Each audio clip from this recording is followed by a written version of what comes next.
Okay, here we are again for Chem 102 lecture on Chapter 11, Properties of Solution.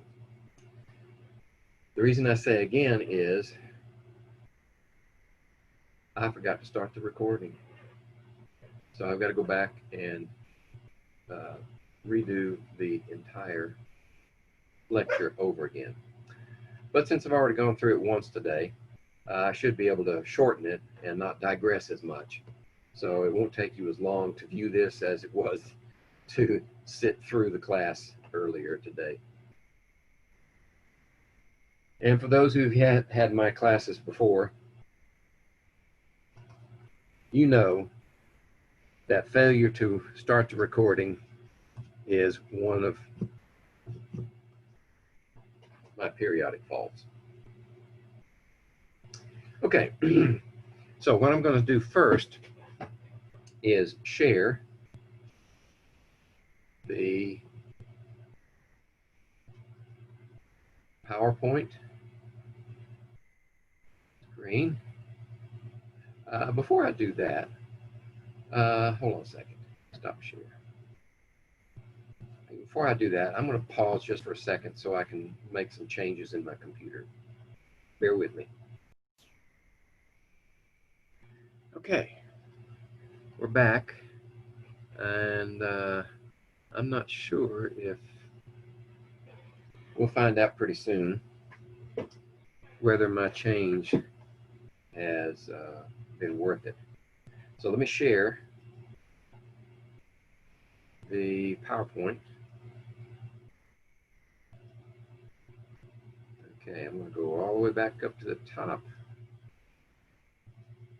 there and start the slideshow. There we go. Get that out of the way.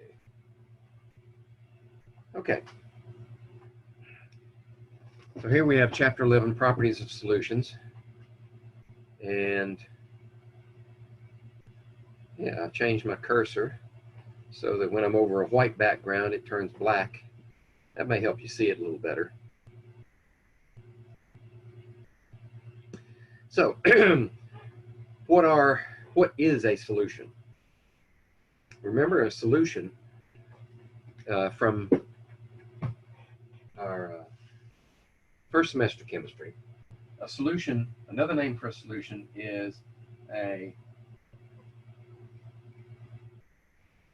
homogeneous mixture. Okay. So if you have two components that combine together and produce a homogeneous mixture, you have a solution. Solutions are characterized by at least two components. One solvent, which is the major component,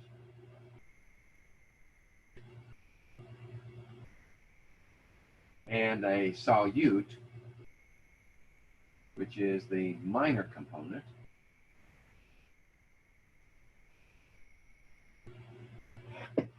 And you always have one solvent, but you can have one or more solutes. For our present discussion, we're going to limit to one solvent and one solute.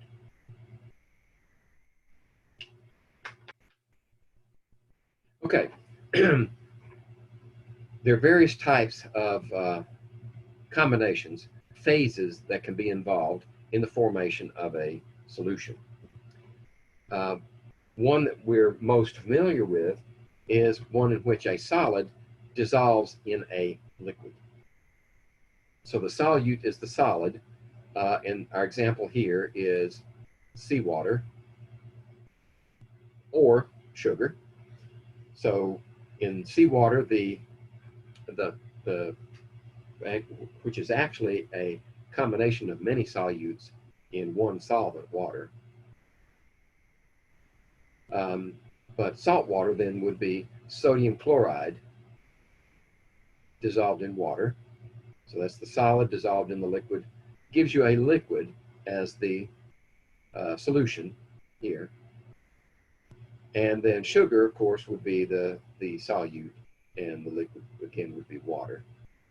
And the sugar solutions present a problem in our definition because if the major component is the solvent, that's water, then anybody who's produced hummingbird feeder food, feeder sugar water, knows that you can exceed the amount of solvent by the amount of solute if you keep adding enough.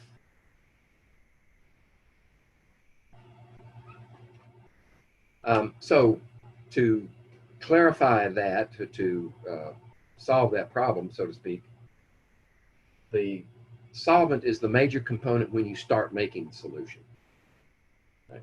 So if you add sugar to water, sugar starts off as the minor component, so it's the solute, and we keep it that way for any concentration that we produce as a result.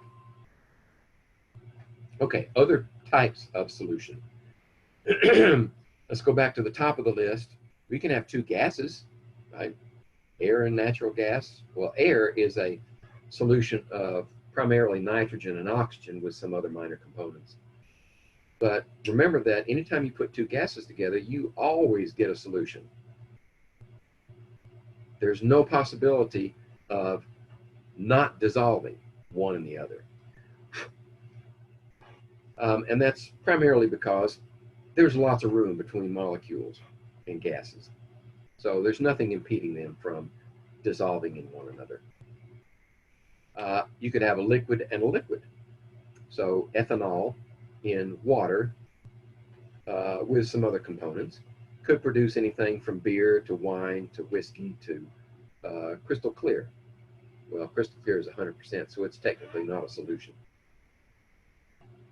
Another one that's kind of odd in some people's mind is metals, alloys. Brass is a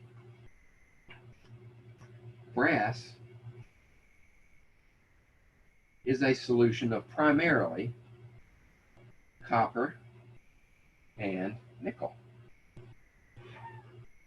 So copper is the solvent, nickel is the solute because it's the minor component.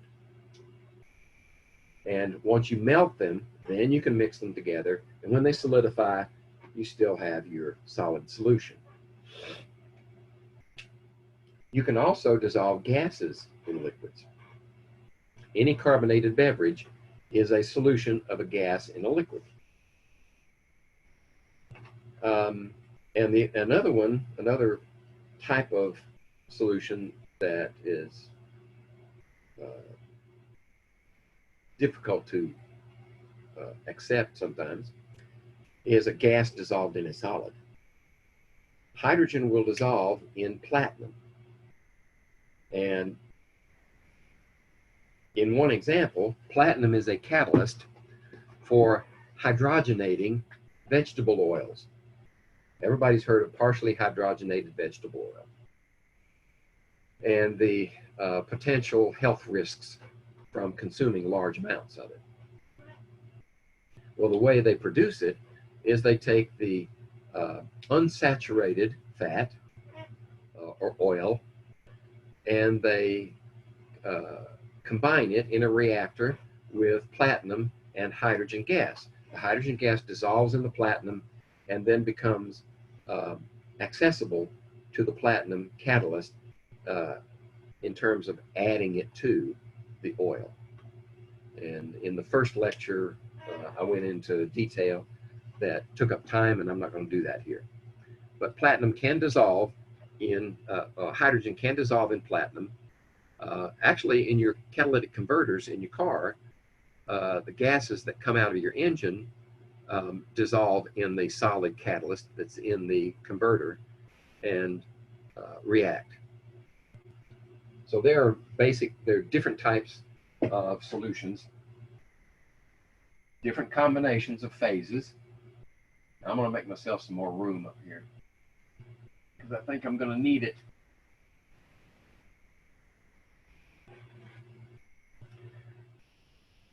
Okay, So the discussion up to this point has been a description, a qualitative description of solutions in terms of major and minor components. But that's not good enough for most types of scientific investigations. We need to know quantitative amounts. In other words,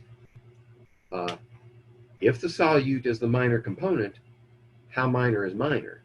What is the actual concentration? How much of it is there in any certain amount of solution? And I didn't mention this the first time through, but fortunately, it's crossed my mind. These concentrations, expressions that we're going to discuss,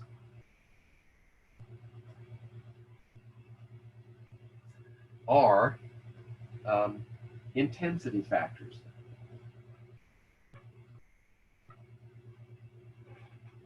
Remember, an intensity factor does not depend on how much of the substance you hold. In other words, I could have this much of it or this much of it, and the concentration of the solute in that solution would be the same, right? So it's an intensity factor. Okay, the first one we're going to discuss is molarity. Molarity is an expression of concentration where the solute is in terms of moles. Right? There's my abbreviation for moles, and it's moles per unit volume. Right? And specifically for molarity, the moles of solute are divided by liters of total solution. Right? So we have to know the final volume of our solution.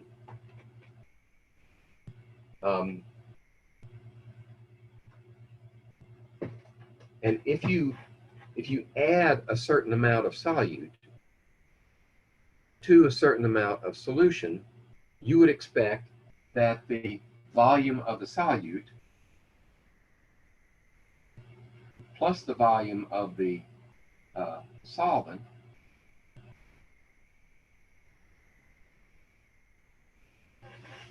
is additive. In other words, the volume of the solution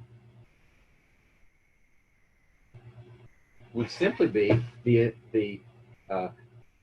addition of this volume to that volume would be that volume. That's not the case. Why? Because when you add solute to a solvent, sometimes there are holes in the solvent where the solute can fit and thus not increase the volume. So the volume of the solution may be less than you expect from the addition of, say, 100 milliliters of this plus 900 milliliters of the solvent is not equal to 1 liter. It most likely would be less than 1 liter. All right, so how do we compensate for that? How do we know the final volume of our solution? If we can't add these two together, in order to do that, we need to use volumetric glassware, which is calibrated to hold a specific volume. One second. I want to be sure. I'm going to come back and share this again. I'm paranoid. Yes, we are recording. Okay. So I'm going to go back and share. Here we are. Okay. So how do we make a molar solution? In our case, in this discussion, we're going to use a volumetric flask that's calibrated to hold exactly 1 liter. And how do we know it's 1 liter? Because there's a mark on the neck. And if we fill this up with our solution to that point at the bottom of the meniscus, because this is going to be an aqueous solution, then we know that the flask holds exactly 1 liter. So we put in so many moles of solute and fill it with solvent until we reach that mark, and we have 1 liter. But there are complications, of course. So let's say we add, for argument's sake, let's say our solute is a solid, right? So we have some water in here. We're going to make an aqueous solution, and our lump of solid on the bottom is gradually dissolving. Now, you can't bring it to volume yet because that solid is not in solution yet. Right? Remember what I said. Once it goes into solution, it's not going to, you cannot express the total volume in terms of that volume and the volume of water. So we got to get it in solution first. So once this is in solution, then you can fill it up to the mark and mix it. And you know that you have so many moles per 1 liter volume. But there's another fly in the ointment. Remember, molarity is the expression of moles per volume. What happens to the volume of a liquid when you change the temperature? It changes. If the reaction makes the solution get colder, then the volume is going to decrease. If it makes it get hotter, then the volume is going to increase. So what do?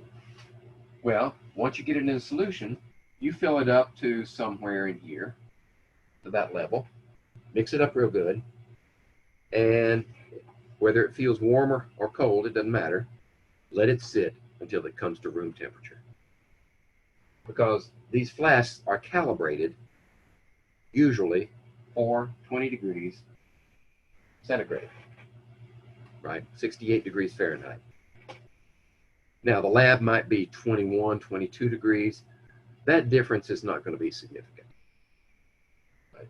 But if you have an exothermic reaction where the water increases temperature to 70, 80 degrees centigrade, then you will have a significant effect on the volume. So you got to let it come to room temperature. Then you can finish filling it to the mark and mixing it. If it's exothermic, and you go ahead and fill it to the level, right? It's going to be here, but as it cools, the level is going to drop down here, right? It's going to decrease. So that you can fix. Then you can just fill it up to the mark and remix it once it reaches room temperature. But if it's endothermic, and you fill it up to the mark while it's cold, then as it heats up, it's going to expand. Now you're screwed because there's no way to reduce the volume there easily. Well, you could blow some inert gas in there, or nitrogen or some helium, and evaporate the solvent, as long as your solute is not volatile as well, and correct for it. But the best course of action is to follow the procedure and don't bring it to volume until it's room temperature. Then you're good.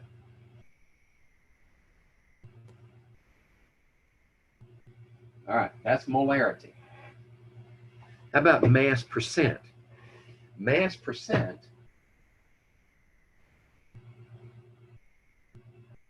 is just the mass of the solute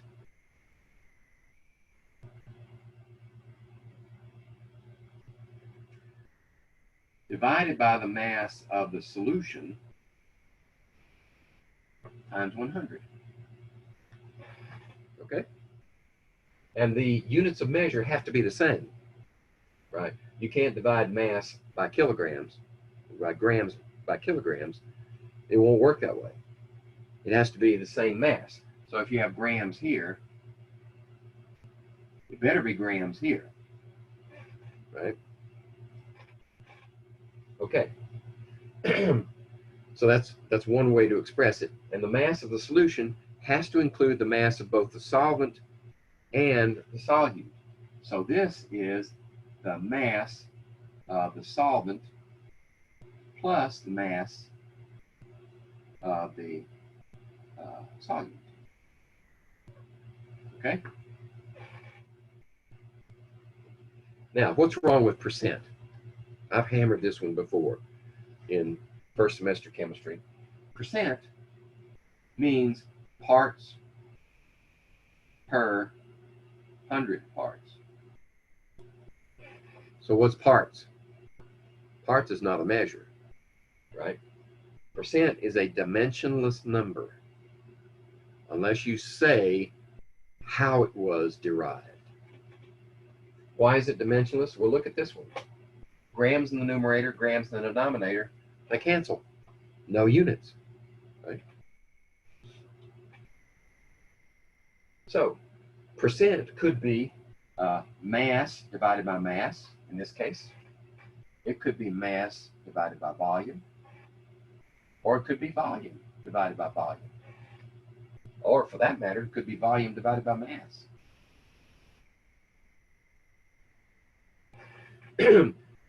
So whenever you have percent as an expression of concentration, you need to say what it is, how is it derived. So in this case, let's say we determined that our solution was 5%. 5% solute would be 5 per 100 solution. But in this case, we want mass. Right? And if you want to know what it's dissolved in, say we have 5% glucose. Then we also want to know what's the solvent. In this case, it's water. So this expression gives you everything you need to know about that solution to describe it accurately and to be able to use it in any calculations. All right.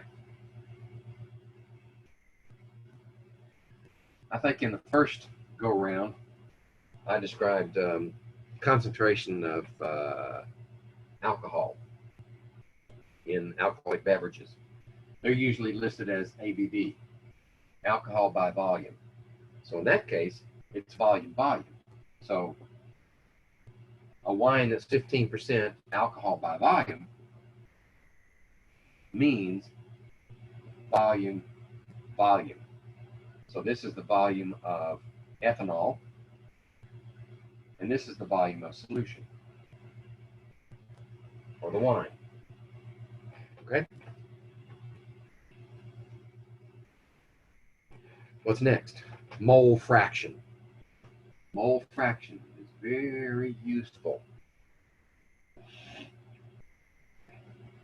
We have a special symbol for that. It's kind of a weird X. The mole fraction of any solute A is expressed as the moles of A per moles of solution. Okay, and it is a fraction. In other words, it will be less than 1. If it's equal to 1, then you don't have a solution, right? You just have all A.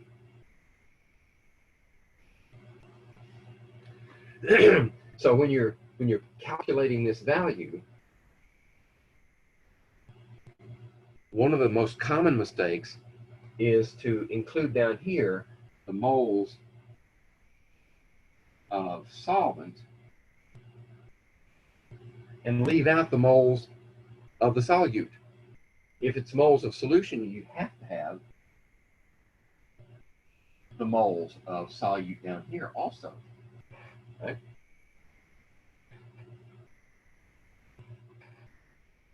So this is moles of A, and this is moles of the solvent, and that's moles of A. And that expression gives you mole fraction of the solute. Now, if you only have two components, you can calculate the mole fraction of A, and let's say the solvent is B, mole fraction of B. Right. So if you know that there's only A and B in that container, what's the sum of these two? If they're both fractions, they have to add up to the whole, and the whole is always 1. So that being said, if you know the mole fraction of the solute, and you need to find out the mole fraction of the solvent, just subtract this one from 1. All right? Okay.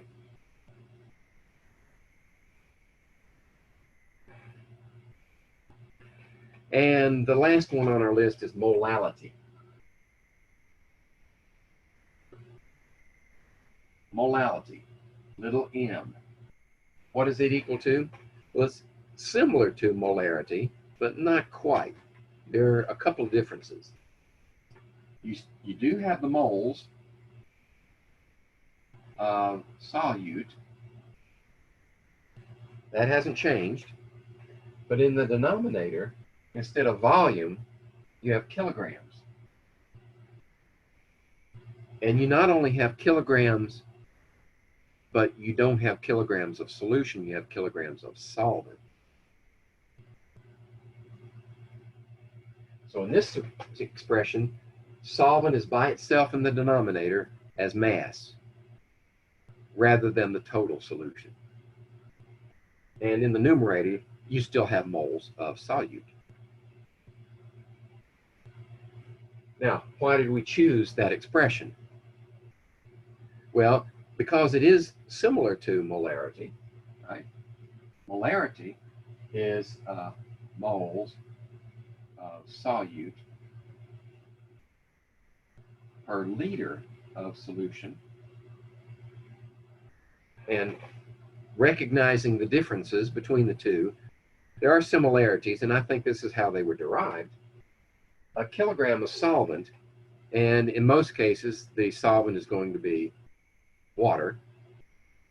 A kilogram of water is what volume? 1 liter. So in very dilute solutions, these two are interchangeable.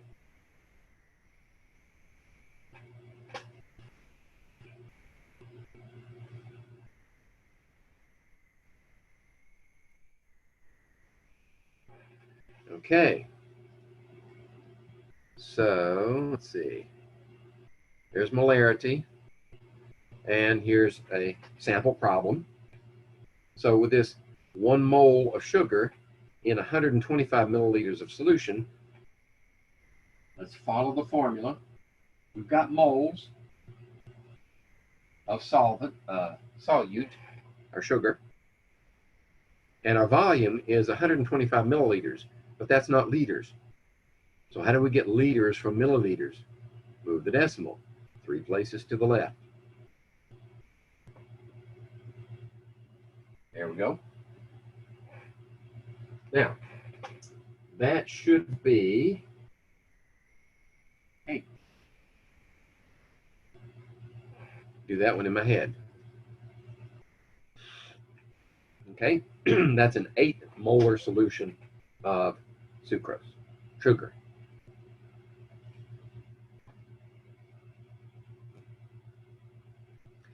Now, since this is a formula, right, if we have 2 of those variables have definite numbers, we can solve for the third one, right? And that's what this problem wants you to do. If you have 10 molar sugar solution, and you want to obtain 2 moles of sugar,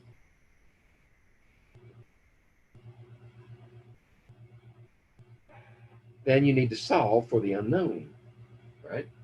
And that means V equals 0.2. Let's see, 3 places. Liters of solution will give you 2 moles if it is this concentration. Okay? Now, of course, I don't know of any glassware that's calibrated in liters like that. It's usually in milliliters. So if you want to measure out 0.2 liters, you need to convert that to milliliters, which is what? Move the decimal place.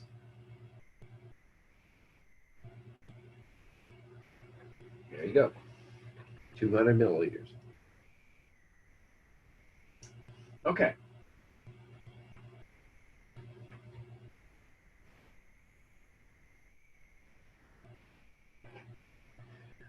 Here's another problem.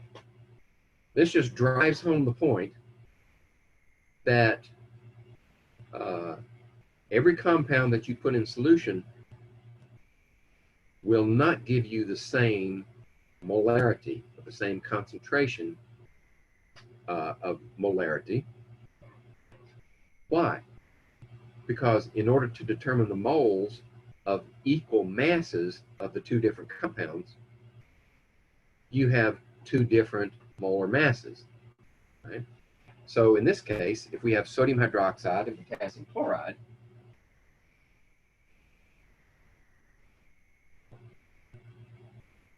and we have 100 grams each, in order to determine the concentration of either of those in 250 milliliters of solution, we need to know the moles of each one. Right? So what's the molar mass of sodium hydroxide? Well, let's see. This is 23, 16 for oxygen, 1.01 for hydrogen, 107, 40.01 grams per mole.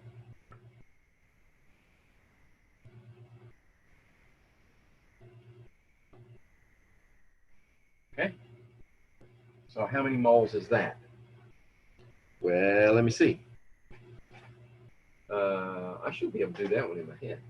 Well, no, if I didn't have that hundredths decimal place out there, I could do that one in my head.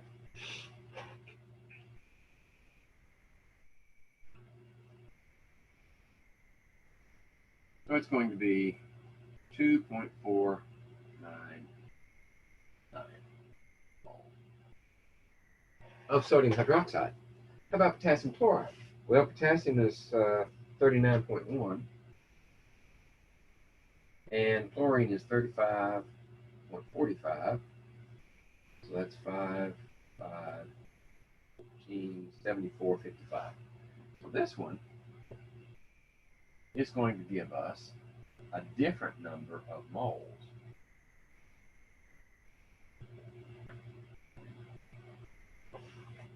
So 100, 74, 55. So that's 1.341.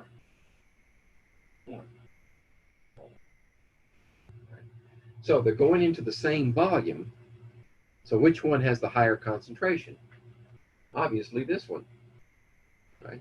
Fewer moles, same mass, fewer moles, right? So all we have to do is divide that one by 250 milliliters, but we can't use 250 because the definition says it has to be in liters, right?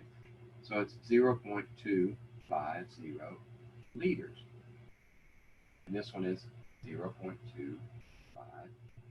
liters. Right.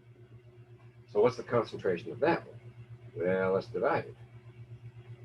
This is 9 points, rounded off, 10 molar. How about this one?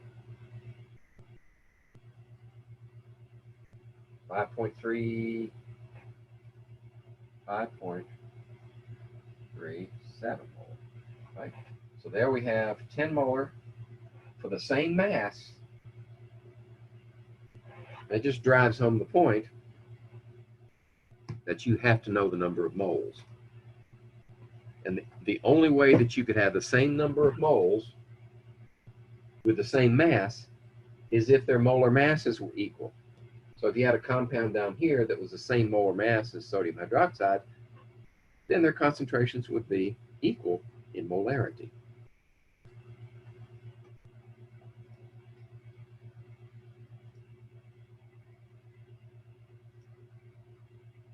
Mass percent, okay? So mass percent is easy to calculate as long as you don't forget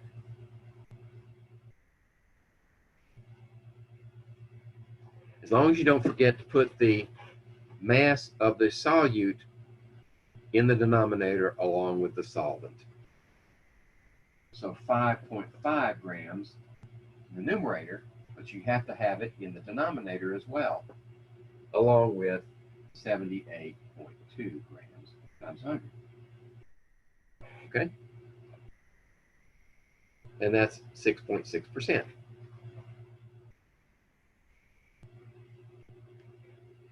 And ideally, we should say, let's see, if this is glucose in water, mass, glucose.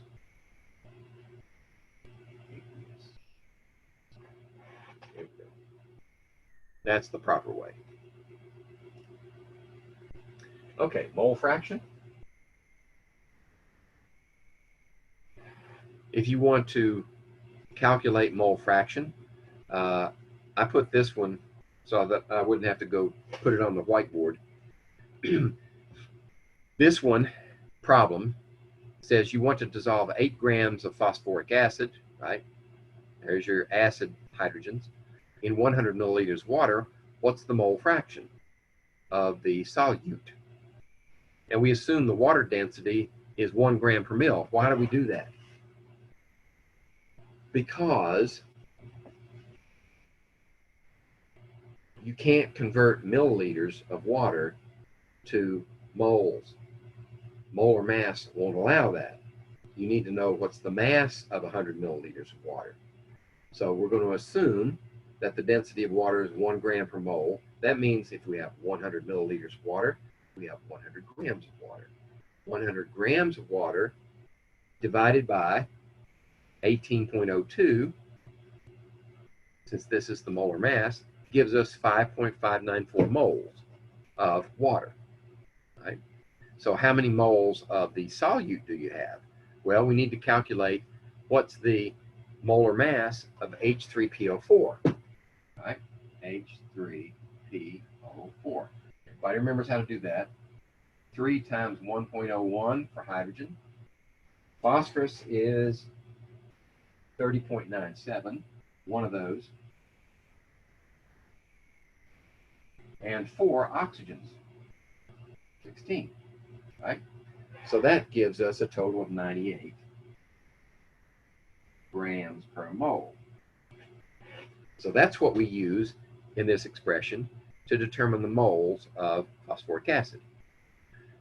Now, the mole fraction says moles of solute per moles of solution. So moles of solute are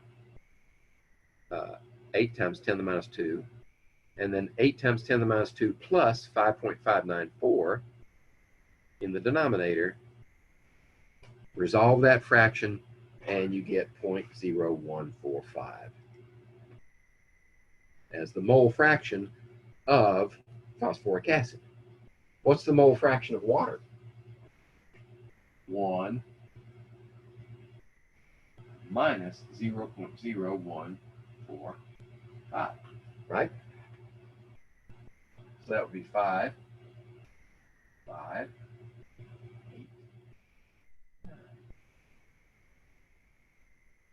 So that's the mole fraction of water, the solvent. Okay?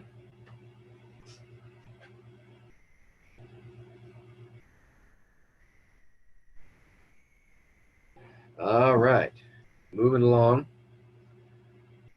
Molality, right? Moles of solute per kilogram of solvent.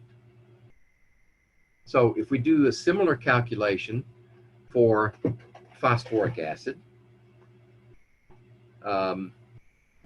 if we use the same phosphoric acid, the mole fraction was 0.0145. But what is the molality? Well, we need to know the moles of H3PO4, right? So let's go back. It was 8.163, 8.163 times 10 to the minus 2 moles of phosphoric acid. And then we also need to know kilograms of solvent, right? So if we have 100 milliliters of water, we have 100 grams of water, which is how much kilograms? 0.1 kilogram of water.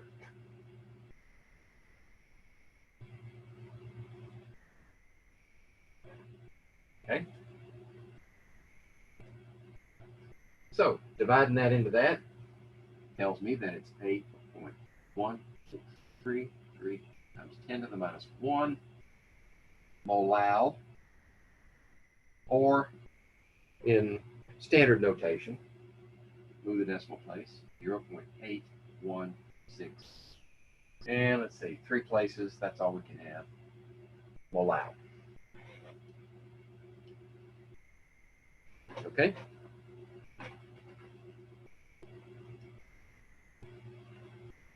So now that we've discussed how to express quantitatively the concentration of solutions,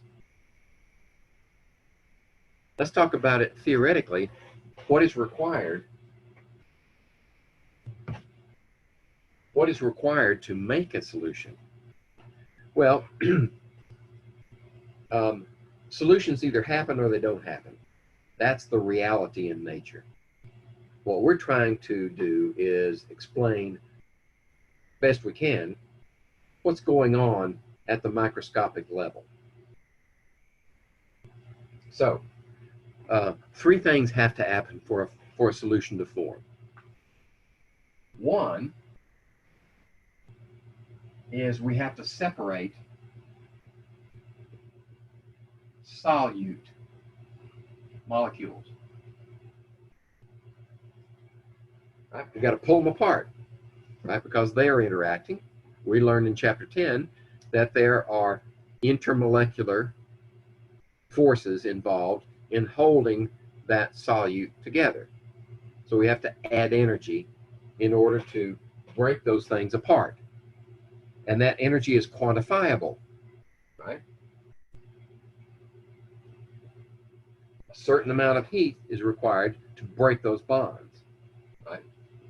Call that H1. Then we also have to separate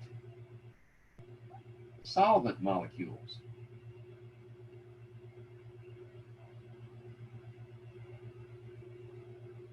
Right? Certain amount of energy to separate those. Now, why do we need to do that? Right? It's sort of intuitive that you have to separate the solute molecules in order to get them in the solution. But the intermolecular forces are also holding those solvent molecules together. And if they're together, then they don't want to interact with anything else but themselves. Right? They're kind of clannish that way. So we got to break them apart. So now they're available for intermolecular interactions with the solute. So we have to add energy to break those apart also. Right? So we've added energy, which would be a positive value, add energy, which would be a positive value. Now we're going to get some of that energy back. If the solvent molecules and the solute molecules interact, they're high energy apart, low energy together, which means they give off energy, which is a negative value. That's usually what happens. So we have solute solvent interaction, right? And that's our third heat. Usually it's negative. You get some energy back. You may not get much. Now, if you don't get any energy back, then that tells me that you're probably not forming a solution. Okay, these three things happen in any solution formation. And that's a pictogram version. So, in order to get the overall heat of solution, you add those three together, right? So we have delta H1 plus delta H2 plus delta H3 yields delta H of the solution. Now, you all know that when you form a solution, sometimes it gets hotter, sometimes the temperature doesn't change, and sometimes it gets colder. So hotter means it's exothermic. That means this would be negative. Colder means it's endothermic. That would be positive. And no change, that would be 0. Right? So what does it take to produce an endothermic versus an exothermic reaction?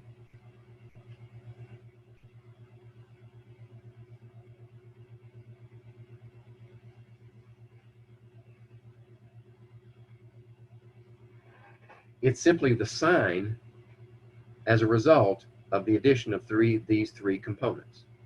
Right? If this one is positive,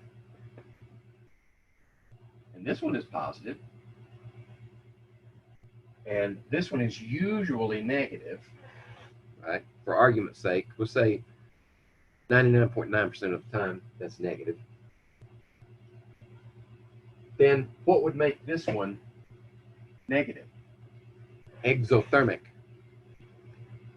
That one would have to be greater than the summation of these two to give you a negative.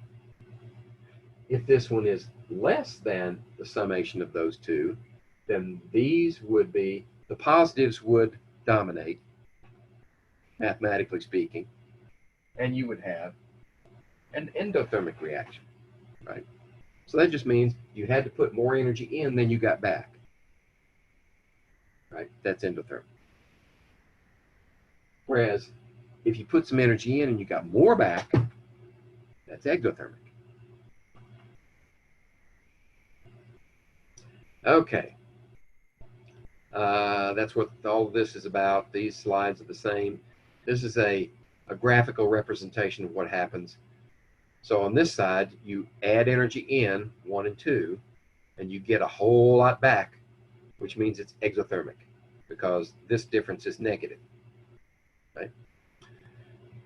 If you add that energy in and you only get a little bit back, then you had to add that energy in that you didn't get back. That means it's endothermic, because delta H is positive. Okay, why do oil and water not mix? They do not form a solution. Well, if this is oil and this is water, and this is the solution, that's the interaction of oil and water, right? So if we put energy in to separate the oil molecules, there's very little required, because they're only held together by my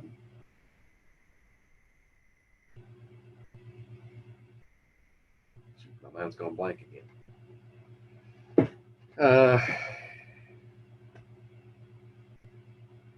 London dispersion forces. Aha, got it. But these are held together by dipole-dipole interactions, which are much, much stronger. So we have to put in a little bit of energy here. We have to put in a whole lot of energy here. What energy do you get back? Right? What energy do you get back by interaction of a polar solvent and a non-polar? Well, this one has no capacity for dipole interactions, right? Only Londons. So you don't get the interactions required to form the solution. They do not mix. They don't form a solution because there are no intermolecular attractions that would hold them together in solution.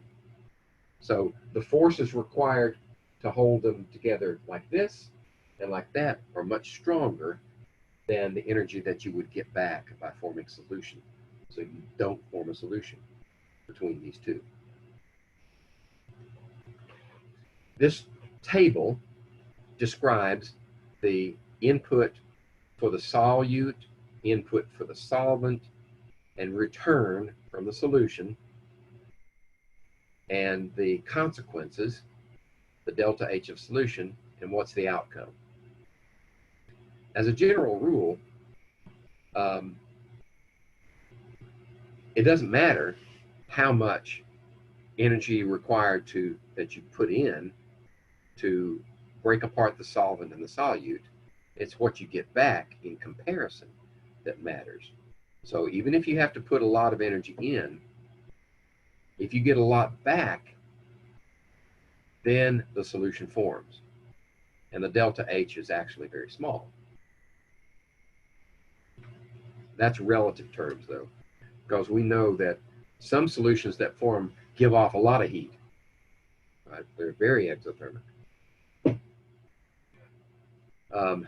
And that's simply because the intermolecular interactions between the solvent and the solute are extremely strong, and they give off a lot of energy. But in this case, where you have nonpolar and nonpolar, the first case was polar and polar. Nonpolar, the solute and the solvent both take very little energy to break them apart. But when they interact in solution, you get very little back. But you also have a small delta H, and the interaction is significant enough that a solution forms. In the case where you have a nonpolar and a polar, either as solute or solvent, in this case it's the flip side, then the interaction is so small compared to the amount of energy you put in that a solution does not form. In other words, the energy that you get back, the most stable system is the one that is reduced to least energy. So if you do have to put a lot of energy in and you get a lot back, then you form a more stable solution because the interaction is strong enough.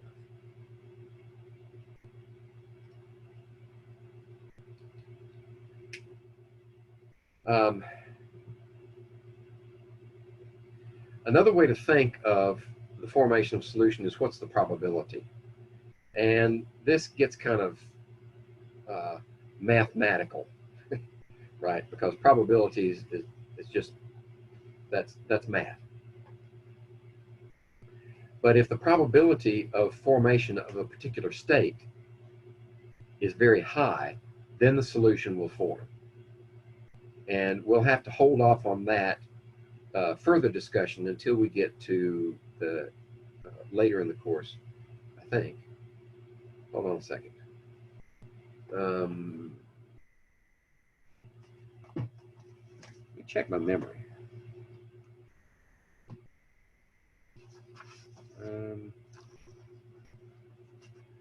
Where's the syllabus? Here it is, syllabus.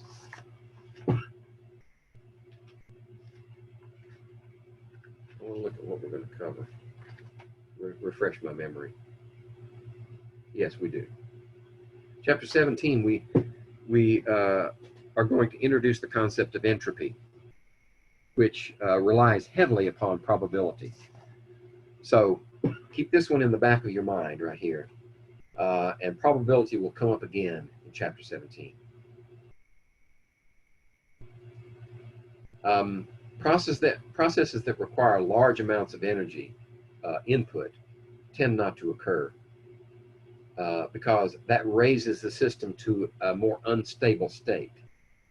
When you put a lot of energy in, you get the molecules going everywhere, and that amount of energy means that they have less opportunity to interact, and you tend not to complete the process of solution. Rule of thumb, this one's always been good. Like dissolves like. What do we mean by that? Like is in terms of polarity. So if the solvent and the solute are both polar, they tend to form a solution. If the solvent and the solute are nonpolar, both of them nonpolar, then you tend to form a solution. And there are various grades in between, of course. As a general rule, if they're unlike, then they do not form a solution. Polar versus nonpolar. Like oil and water. Those are the extremes. Very polar, very nonpolar. If you get closer, as you get closer and closer together, slightly polar, slightly nonpolar, then you may get a solution from those. In fact, if you know anybody who has ever steam cleaned an automobile engine, it's basically covered in grease, oil, mixed with dirt. Then what they may not realize is that the water that's coming out of their hose is not just forcing the oil or melting the oil off of the engine, which it does. That steam is so hot that it may also dissolve some of the oil until it cools down, and then the oil comes out of solution. But that high energy input is sufficient enough to get the water and the oil to interact. So in that case, unlike dissolves unlike. But that's just to illustrate the point that we're on a continuum. And these rules that we introduce are there to help us understand nature. Nature is what it is. Science tries to explain it. So if science can't explain nature, you don't change nature. You change the science to fit nature. That's my point. Okay.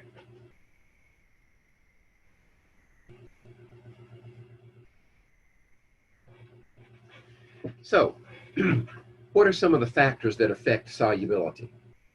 Right? Whether a substance is soluble or how much is soluble. Well, we just discussed one, polarity, right? So, the polarity effect is significant, right? Water dissolves lots of things. We call it the universal solvent, although that's a misnomer because water doesn't dissolve everything. But it depends on its polarity, right? So how do you know something is polar? This is a review. You need to know something about the molecule. You need to know, does it have polar bonds? And two, if it doesn't have polar bonds, if none of the bonds are polar, then the molecule is nonpolar. Stop there. If, however, you have polar bonds, then you have to look at the structure. What's the structure of the molecule? And in that, we're talking about,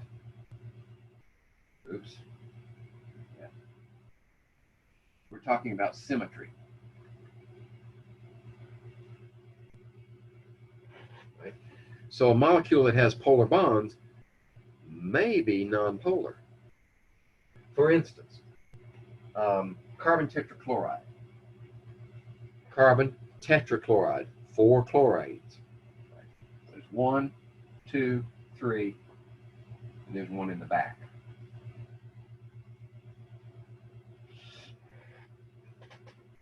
These chlorines are arranged in a regular pattern around the carbon to form a tetrahedron.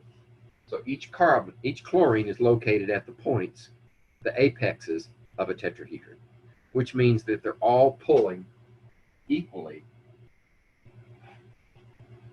They're polar bonds, and they cancel one another out. So the structure here says that even though the bonds are polar, the molecule is nonpolar. So polar effects on solubility.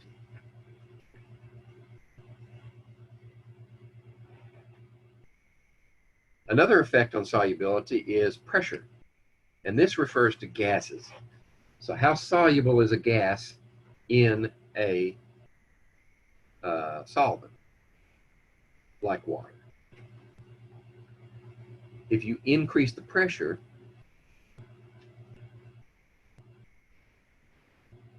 say you have water down here, and you have a gas up here, and the gas dissolves to a certain extent. We're closed off. Right? Now, what determines how much of that gas is dissolved in the liquid? Well, the kinetic molecular theory says that at any given temperature, you have gases impinging on the surface. But these gases, same gases, are also banging against the surface from the underneath. So at a certain point, you reach an equilibrium where the dissolution rate is exactly balanced by the evaporation rate of the dissolved gas. So in order to get more of that gas dissolved in the liquid at a fixed temperature, right? We haven't changed the temperature. Increase the pressure. What happens when you increase the pressure? Well, how would you increase the pressure? Well, in order to not change the amount of gas that's actually in the system, the only way to change the pressure is decrease the volume. So you take that piston that I've drawn here and apply a force and decrease the volume. So now your piston is down here. You've got the same amount of gas in there, but you've decreased the volume. So now the frequency of impact of these gas molecules is higher on the surface of the liquid, and the equilibrium has to shift, right? Le Chatelier's principle says that when you do that, the system will adjust to accommodate. So the way it accommodates that increase in pressure is to put more of those gas molecules in solution. And then you eventually reach a place of equilibrium again. Only now the concentration of the gas is higher in the solution. That is expressed in terms of Henry's law. And we'll do Henry's law in just a minute. Well, actually, we can go ahead and do it now. In terms of polarity, oftentimes we talk of solutes in terms of whether they are hydrophobic or hydrophilic. Hydrophobic solutes are nonpolar. Hydrophilic solutes are polar because water is polar. So they love water. Hydrophilic, water loving, versus hydrophobic, water fearing. Now, solubility in response to pressure. This is Henry's law.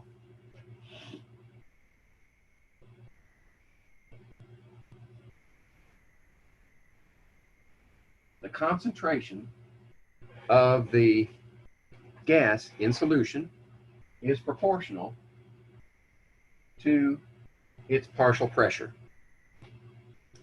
So why do I say partial pressure? Because there may be other things in that atmosphere. If it's an aqueous solution in that headspace here, you may have gas molecules here, here, here, here, here, here, here, here, but you've also got water molecules, and some of those water molecules are going to be up there, right? So we need to express the solubility of the gas in terms of its partial pressure. So the partial pressure on that gas, as it increases the concentration. And K is a proportionality constant that's characteristic of the system. It varies with the solution and with the gas. So K has to be empirically determined.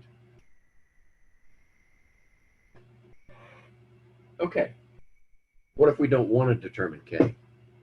What if it's too much trouble? Well, if you have the right system, then you can ignore K.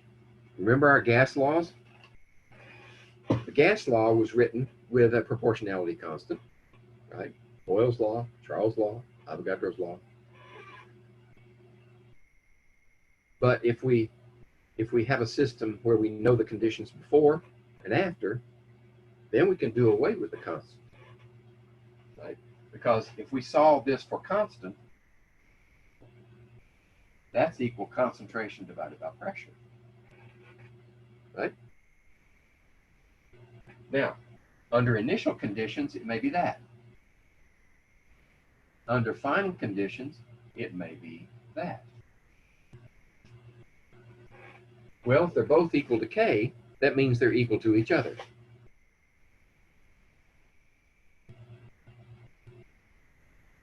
Now we don't care what K is, because we know before and after. So if you know 3 of these terms, you can solve for the 4th one.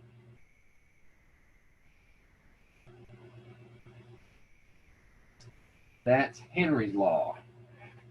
Response of gas concentration in solution to headspace pressure. And this is just a pictograph showing what's happening. What are the temperature effects on solubility? Well, it depends on whether you're talking about the solute is a solid before it goes into solution, or a liquid, or a gas.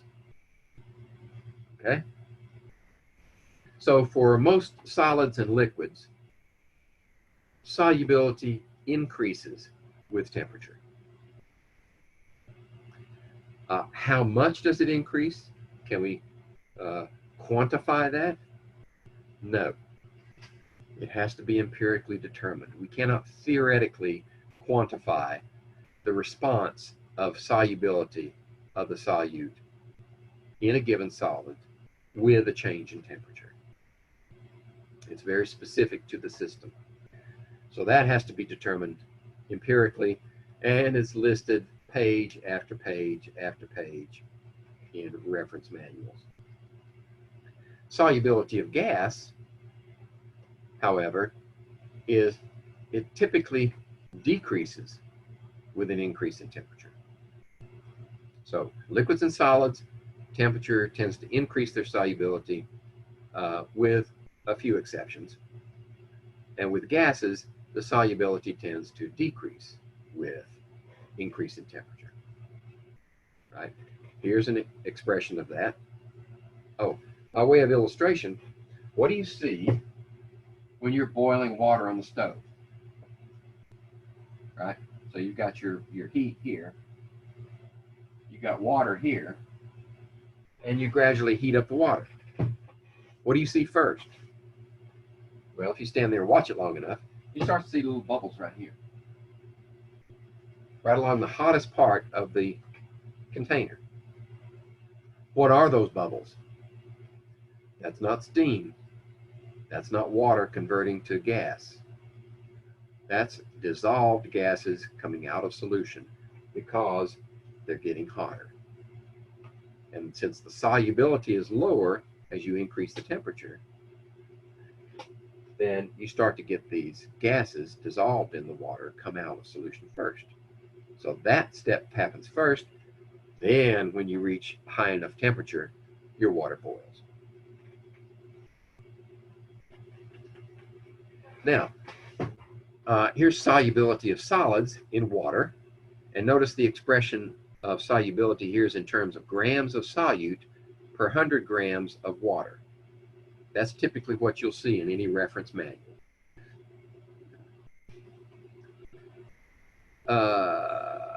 Okay, so the blue lines show you increasing solubility with increasing temperature.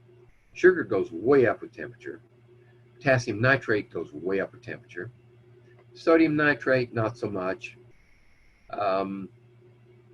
The halogens, sodium bromide, potassium chloride, they tend to increase solubility, but not very much as temperature increases.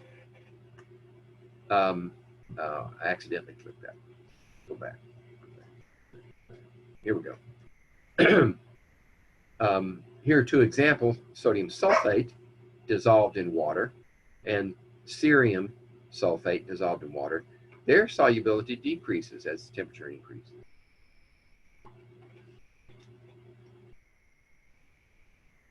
Pardon me. Come in. Hello. Excuse me. My dog wanted in the room.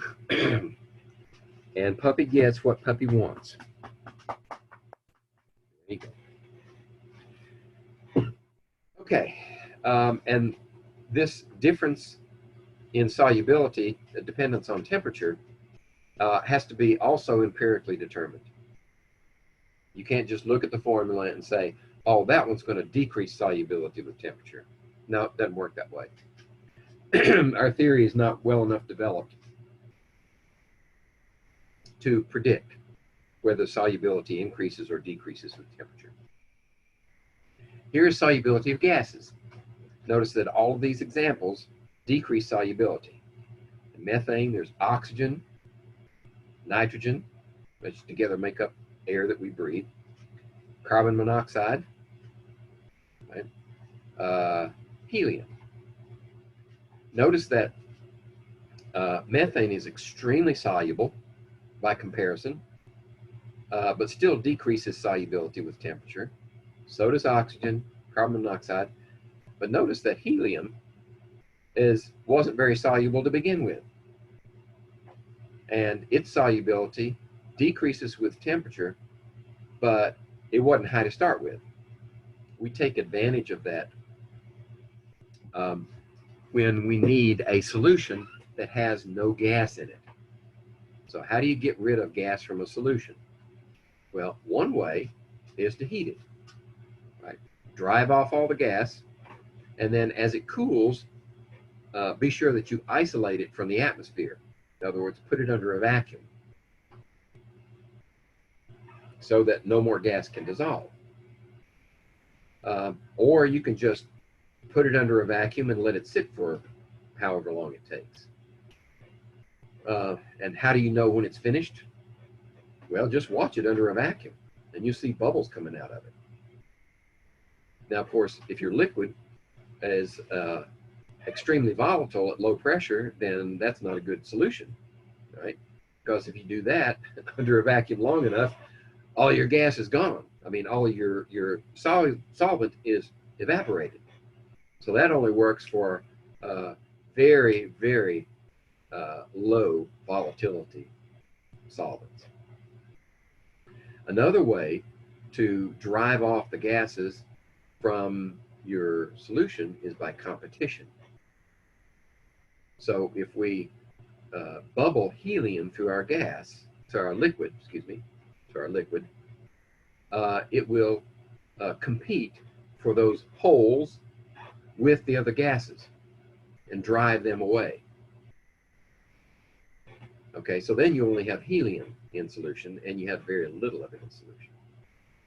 So in the example I gave earlier in the lecture that was not recorded, in this device, high pressure liquid chromatograph, we are driving a mobile phase through a column that's packed with stuff, and this is high pressure.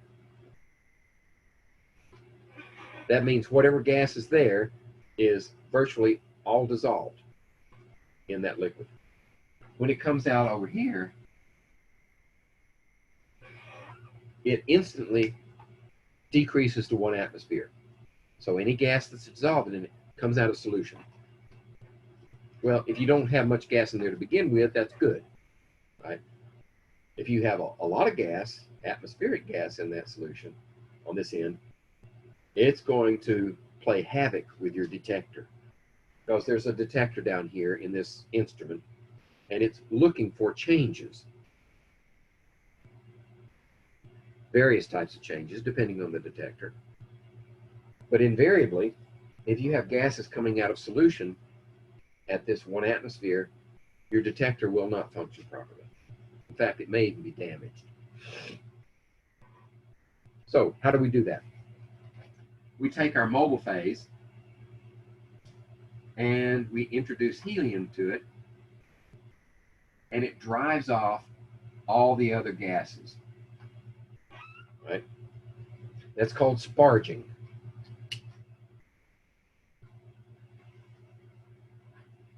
And it's due simply to the fact that helium has very, very low solubility in our solutions. In this case, it's solubility in water. Most of our mobile phases are, they don't even have water in them, right? So the solubility there is even lower. Okay, enough of that. Let's go to the next one. So, if we have a solution of a non-volatile solute, like sugar, like salt, and we place it in a closed system, like this, aqueous solution, and we have pure water over here, and we'll just let them sit, what will happen? What we observe to happen, the nature of the system, is that over time, the volume of water will decrease and the volume of the solution will increase. How does it do that? Well, since the solute is non-volatile, we can't blame it on the solute. The solute's stuck in that solution, it can't go anywhere. So we have to explain it in terms of the water vaporizing from the liquid. Well, we know that if water is accumulating on the right-hand side, the condensation of water into the solution on the right is a higher rate than the evaporation of water from that solution, right? Because the volume increases. It has to be that way. Where's that water coming from? Well, the water that's increasingly being deposited in this solution is coming from vaporizing water from the pure beaker, because its rate of evaporation is constantly being depleted. In other words, the atmosphere up here is being depleted in water because it's dissolving over here. So eventually you end up with no water here and all the water in this beaker. I've seen that happen. I've done it. I've seen it done. So I'm not pulling your leg. This is real.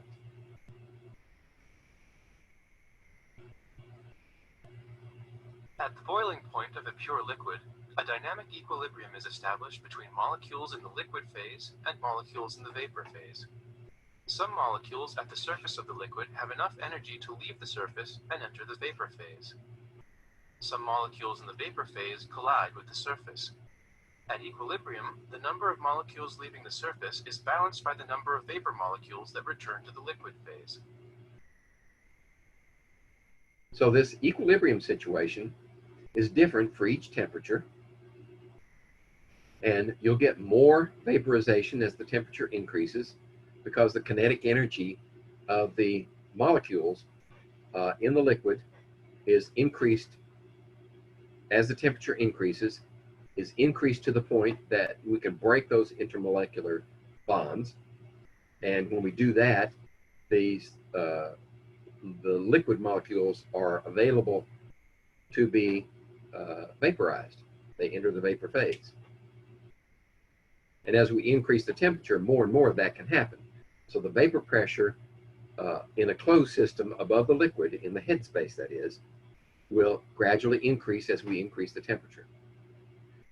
Now, when we reach the boiling point, that means that there is sufficient energy in the system so that water can vaporize from any place in the liquid, not just from the surface. That's why you see water boils from the bottom, which is usually where you're applying the heat. That's the boiling point. When the vapor pressure above the liquid equals the atmospheric pressure on the outside of the liquid, you have a boiling point. So at sea level, the boiling point of water occurs at 1 atmosphere. Whereas at Denver, Colorado, at 1 mile high, the boiling point temperature would be less because there is less resistance in the headspace. At that time, it's an open system, and the only influence there is the atmospheric pressure, which is bearing down on the liquid. So in order to counter that pressure, you need to raise the temperature to a certain point.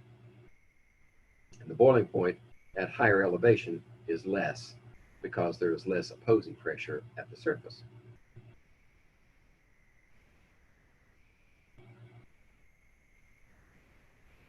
The new liquid-solute interactions change the nature of the liquid phase. As a result, fewer molecules of liquid leave the surface to enter the vapor phase. The reduction in number of vapor molecules leads to a lower vapor pressure.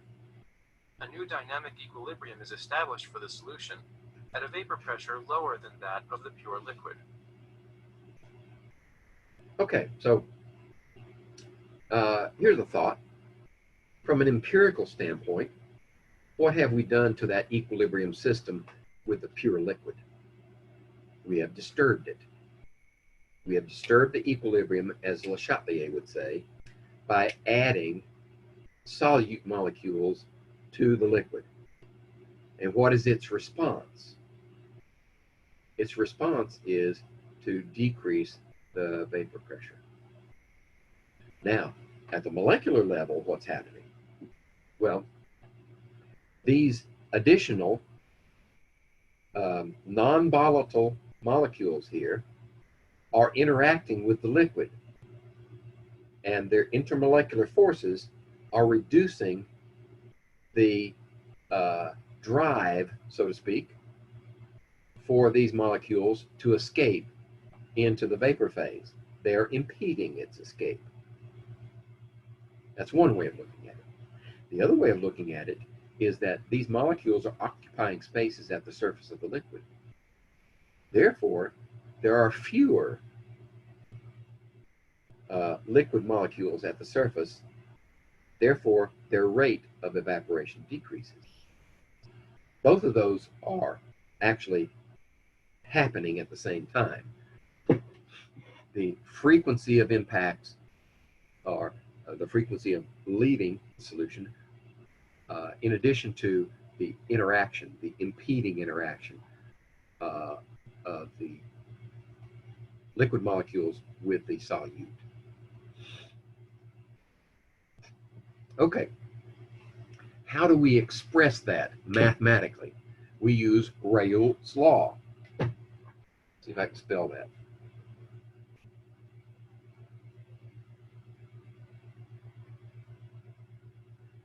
Okay, so we can calculate the vapor pressure, the pressure of the gas above the solution,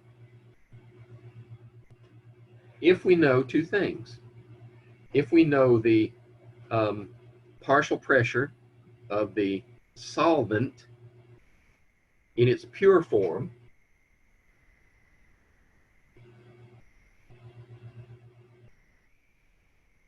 okay? That's what that little zero means. The partial pressure of the solvent in its pure form, and we know the mole fraction of the solvent.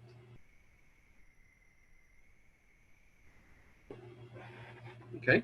If we know the mole fraction of the solvent and its pure partial pressure, we can calculate the pressure of the solution. Now, this is valid only if the solute is non-volatile. Right? If the solute is volatile, then what happens is it tends to vaporize too.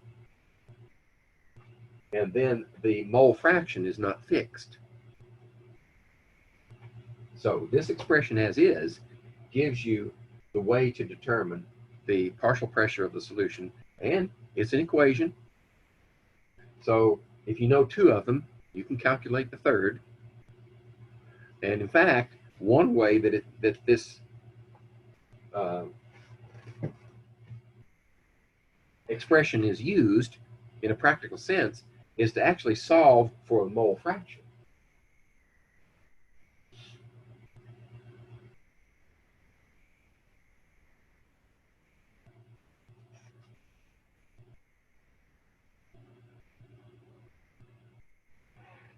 Right? If we solve it for the mole fraction of the solvent and we measure the partial pressure of the solution in one experiment and the pure partial pressure of the solvent in another experiment, both at the same temperature, of course, then the ratio of these two gives us the mole fraction of the solvent in that solution. Okay? So if we do that, we can find out the mole fraction of the solute also, right? Because if there are only two components and we know the mole fraction of the solvent, then we subtract it from one and we get the mole fraction of the solute. That's another way to deduce the molar mass of an unknown solvent. Solute. Excuse me. Okay. That's Raoult's law.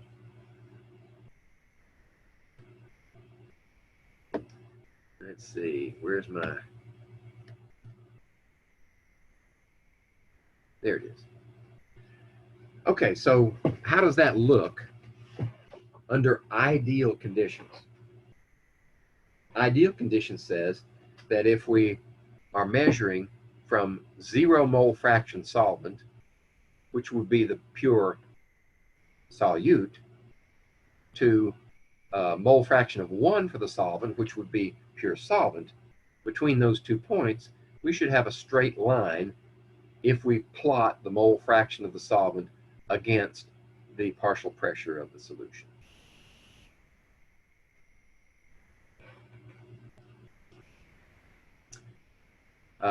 And that's ideal, of course. Now, as luck would have it, very often the solute and the solvent are both volatile. So how do we deal with that? Well, actually, it's not that difficult. But what we have to do is go back to an earlier equation and incorporate it into Raoult's law. So remember Dalton.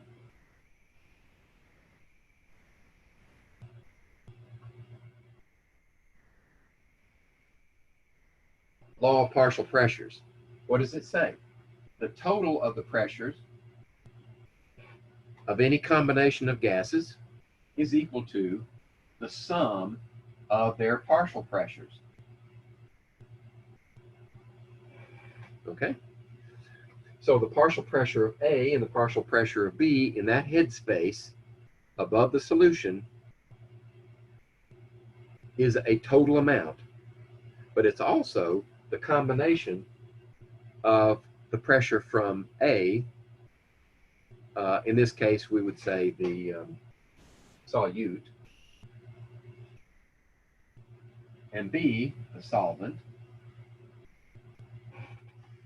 So it's a combination of those two partial pressures. Well, we know from Raoult's law that each one of these can be expressed in terms of mole fraction of A times pressure of the pure solute and mole fraction of B times its pure pressure, right?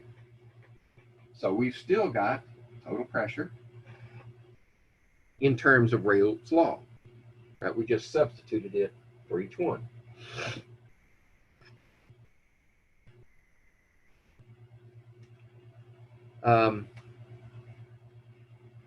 So what does that look like when we graph, say we only have these two components, and we graph them?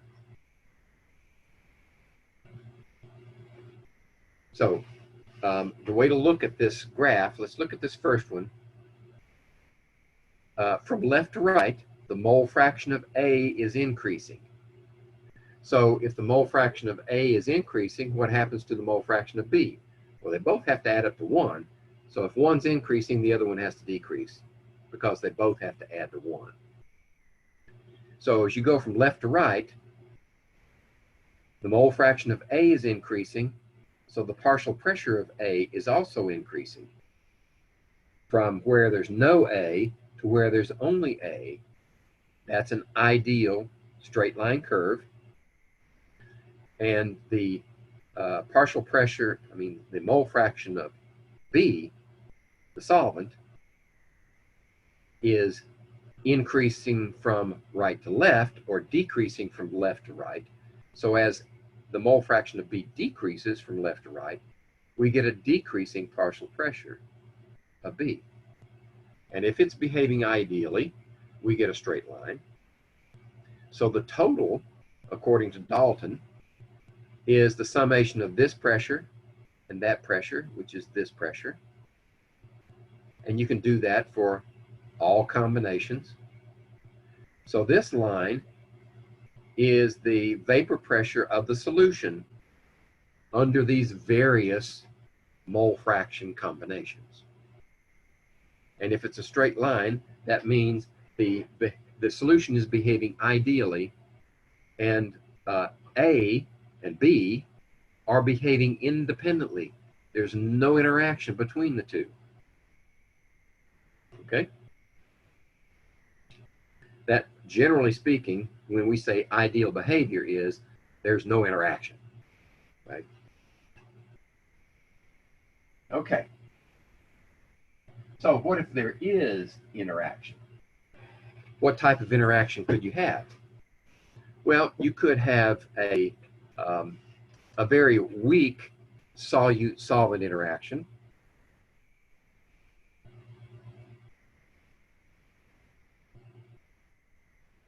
And in that case, the interaction would actually enhance the volatility of each of the components. So we get a positive deviation, right? Positive deviation means convex curve. Okay? So the convex curve for A and the convex curve for B, add them together, you get a convex vapor pressure for the solution. That's how the modified Raoult's law will behave when there's weak solute-solvent interaction. If there is strong solute-solvent interaction, you get a negative deviation from both A and B, the solvent and the solute. What do I mean by that strong interaction? In other words, the intermolecular forces between the solute and the solvent are much stronger than they were when they were independent from one another, when they were pure solvent, pure solute. So the interaction is stronger when they're together. What that does is it decreases their volatility. And that's why you get the negative interaction, the negative curve, the negative displacement. And add them together, the total is a negative displacement of the solution volatility curve with mole fraction. Okay, here are examples. So when the interactive forces are identical, if A interacts with B and B interacts with B a certain amount, and then A and B interact with exactly the same forces, then you get virtually zero interaction. And certainly you get delta H is equal to zero, because the same amount of energy you get back is the energy you put in, right? Step 1, step 2, step 3. So what happens there is you get an ideal solution behavior in terms of Raoult's law, and you get a straight line, no deviation. The case where you have a certain amount of interaction of A to A and B to B, but the interaction between A and B is stronger than the interaction of the individuals A, and B, then that strong interaction causes a negative deviation in the Raoult's law plot. And their example here is acetone and water, whereas the zero interaction was benzene and toluene. In this case, A interacts with A, B interacts with B, and the interaction of A and B is less than the interaction of either A, or B, B. In that case, you get a positive deflection of the Raoult's law curve. Example of that would be ethanol and hexane. Remember when I said you can have polar and nonpolars actually dissolving in one another, right? Form a solution. But that's when the polarity and the nonpolarity are very close together. There's not much difference between the two. And ethanol and hexane satisfy those conditions. But the interaction between the two is less than it would have been for pure ethanol or pure hexane. So they're actually pushing one another out of solution. And that causes a positive deviation in the Raoult's curve. Okay, so on the next one, let's see. Okay, so we have, these are given examples, and we need to deduce what type of deviation, if any, that we have. Let's look for one that's ideal, where the interaction of A with A and B with B is virtually identical with A with A with B, right? So my way of thinking is that that interaction would be best for two nonpolar solvent and solutes, in which case hexane and octane fit that bill perfectly. They're both hydrocarbons. They both only have access to London dispersion forces to hold them together as separate entities and in solution. So this would be an ideal situation. Hexane and octane would give you a straight line Raoult's curve. If we interact ethyl alcohol with water, these are both polar, very strongly interacting. In fact, water interacts more strongly with ethanol, and ethanol more strongly with water than they do as separate, pure substances. So the deviation here would be negative. We'd have a concave curve. Whereas hexane is nonpolar, Chloroform is slightly polar. So in this case, you would have a positive deviation where you have the potential for some dipole here, but here you only have London dispersion forces. In that case, you would get a positive deviation in which the volatility of hexane and chloroform was increased as a consequence of the reaction, of their interaction in solution.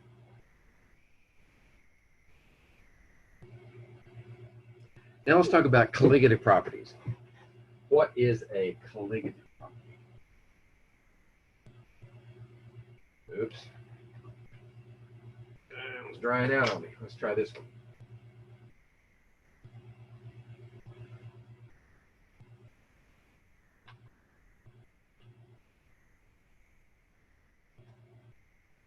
That was not working too well either. Let me get another one.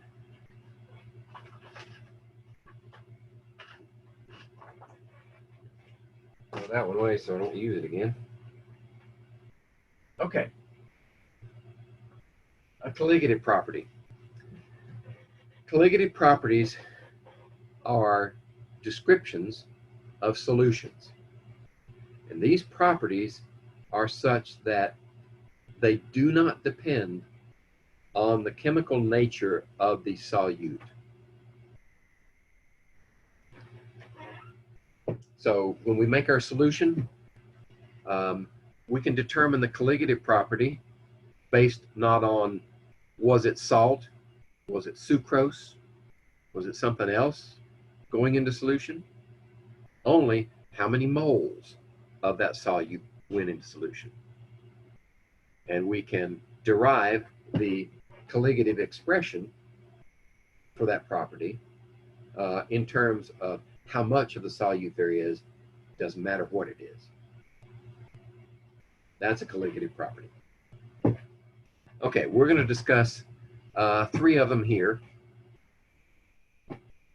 Boiling point elevation. So what does that mean?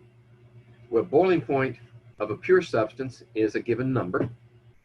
When you make a solution, the boiling point changes. So when you add something to the pure substance and make a solution out of it, the boiling point increases.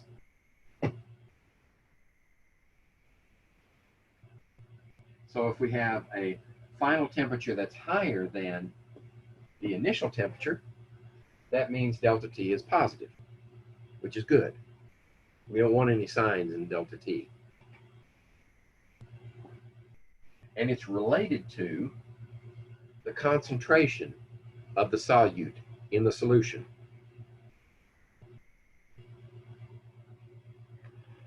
But not in terms of molarity. This is in terms of molality. Why? Molarity has within it the term for volume. What happens to volume when temperature changes? The volume changes. So the concentration is not constant. I mean, the concentration is indeterminate, actually. So we need to use molality because it's in terms of moles per kilogram. Right? Moles won't change with temperature. Kilograms is mass. It doesn't change with temperature. Whereas if we use molarity, volume would change. Right? So, but we need a proportionality constant. This change in temperature is proportional to molality, and the proportionality constant is this molal boiling point elevation constant. Now, this molality is independent of the solute, the type of solute. But this K is dependent upon the solvent. It's different for every solvent, right? So it has to be empirically determined. All right. So what does that mean? That means that the pure substance will have a boiling point, and you can run an experiment with a pure substance, find its boiling point. Then you do another experiment by adding a certain amount of your solute, and then determine the boiling point again. And the concentration at this point is related to the difference in those two temperatures, right? So if you determine the temperatures difference and you have a K, you can find out what the mole concentration of your solute is, even though you don't know what the solute is. You don't have to know what it is. You can determine its mole concentration. And if you know the mole concentration and you know how much solvent was there originally in terms of kilograms, you can determine how many moles of the solute are in that solution. Maybe you had to weigh it to put it in solution. Right? So that doesn't tell you the molality until you do the experiment. Then you can relate the moles of solute to its mass that you put into the solution. And remember, when you have moles and mass, you can determine molar mass. So this is one way to determine the molar mass of an unknown compound. The other way is by freezing point depression. Okay? So we're looking for a change in temperature here also, before and after. Pure substance freezing point, the solution freezing point. You get a difference in temperature. The problem is, this expression, if the freezing point is depressed when we add something to it, the final temperature is going to be lower than the initial temperature, so that gives us a negative number. We don't want negative numbers in this expression. We only want the difference, the absolute difference. So if you get a negative sign, you should get a negative sign, actually. Throw it out. You only want the difference.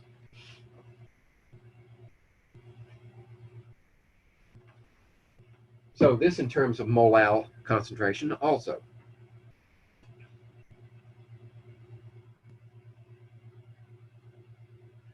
All right. So let's save osmotic pressure till later. I think we're going to have a discussion of boiling point and freezing point first. There's the boiling point expression. And here's a description. Turn it on. At the boiling point of a pure liquid, a dynamic equilibrium is established between molecules in the liquid phase and molecules in the vapor phase. Some molecules at the surface of the liquid have enough energy to leave the surface and enter the vapor phase. Some molecules in the vapor phase collide with the surface. At equilibrium, the number of molecules leaving the surface is balanced by the number of vapor molecules that return to the liquid phase.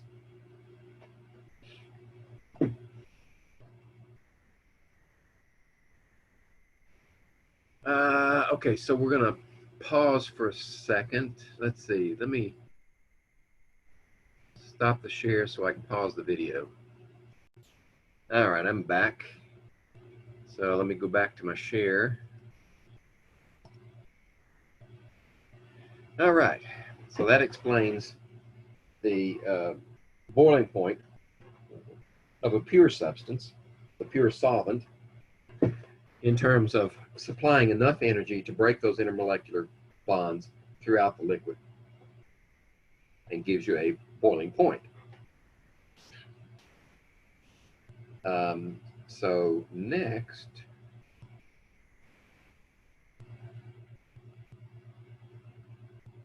we have in terms of a solution, what happens to the boiling point. Come on.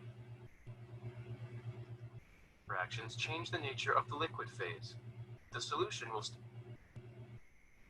the new liquid-solute interactions change the nature of the liquid phase. The solution will stop boiling as the temperature rises. The solution boils at a new, higher temperature. A new dynamic equilibrium is established at the new boiling point. So, why does it take a higher temperature to boil? Well, for one thing, the interactions between the solvent and the solute are higher than they were between the solvent-solvent molecules. So it takes more energy to break those bonds.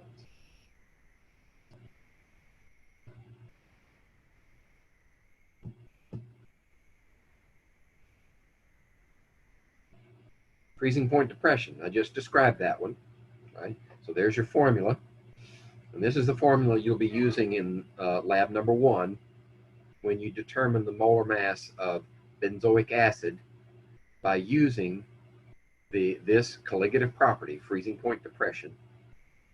The benzoic acid is the solute, lauric acid is the solvent, and the solvent has a particular K value, which I believe is 3.90. Itchy nose. And then you can, the lab discussion that I've produced in the video gives you much more detail on the mechanics, how to use the formula to do the calculation.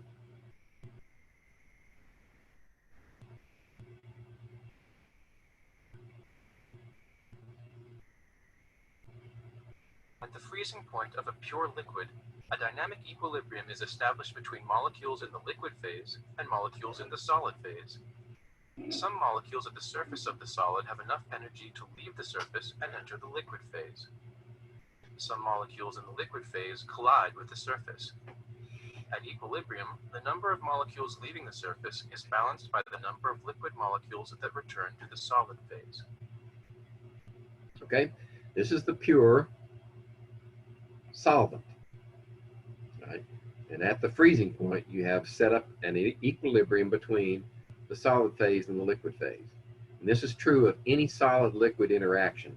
At the freezing point of the substance, the temperature will be fixed as long as there is liquid and solid in contact with one another.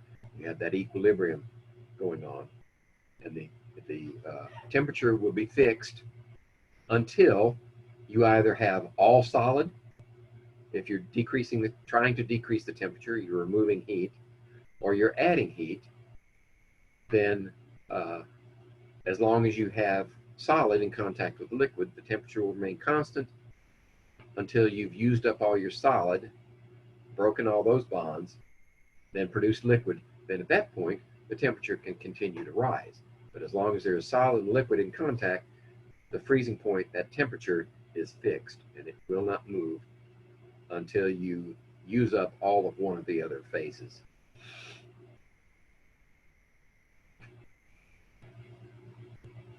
Addition of a non-volatile solute, shown here in yellow, will change the dynamic equilibrium established at the freezing point. The solute does not enter the solid phase. The presence of the solute changes the nature of the molecular interactions in the liquid phase. In addition to liquid-liquid interactions, there are now liquid-solute interactions. Right.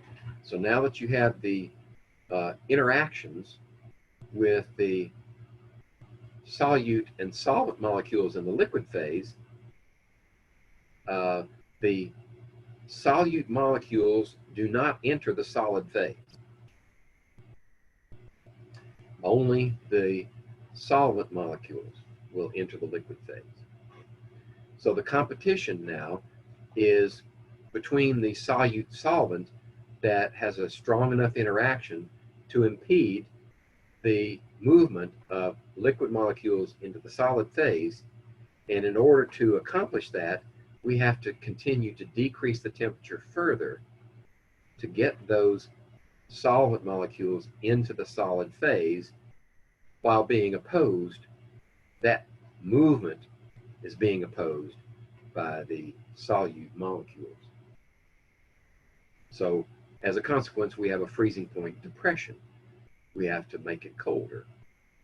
That's why you put salt and ice together, and the freezing point decreases to a point below the freezing point of your custard in the churn, and you make ice cream.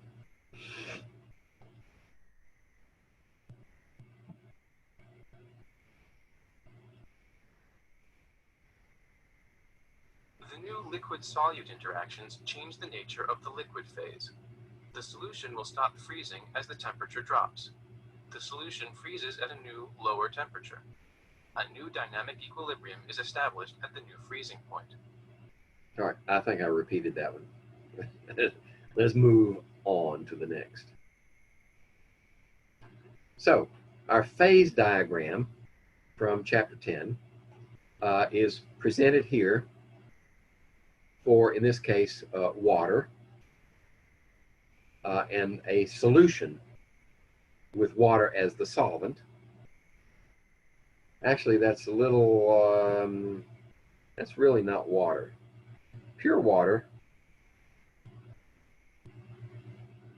should have this line tilted back to the left and that one to the left. But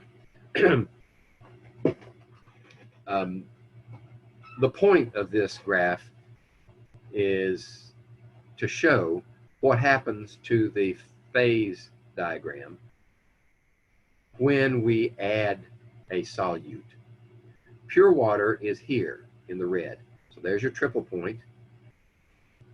There, right? There's the solid, liquid, gaseous phase, right? And along these lines is a phase boundary between either solid and liquid, or liquid and gas, or solid and gas for that matter. Now, what happens to the phase diagram when we add a solute? Well, we can see that the boiling point of the solution moves higher and produces this blue line. From the boiling point of water to the boiling point of the solution, you get that change. So we've actually expanded this area inside these lines.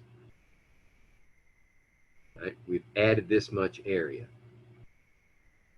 Whereas on the other side, the freezing point of water changes to give us a lower freezing point for the solution than the freezing point for the pure water. And we've added some area on this side.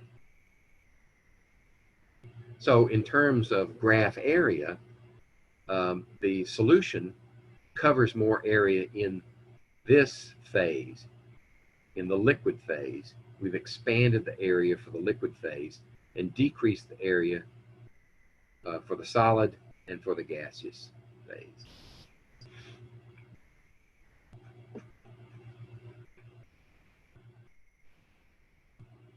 So in this example, we have a solution prepared by dissolving 25 grams of glucose in 200 grams of water.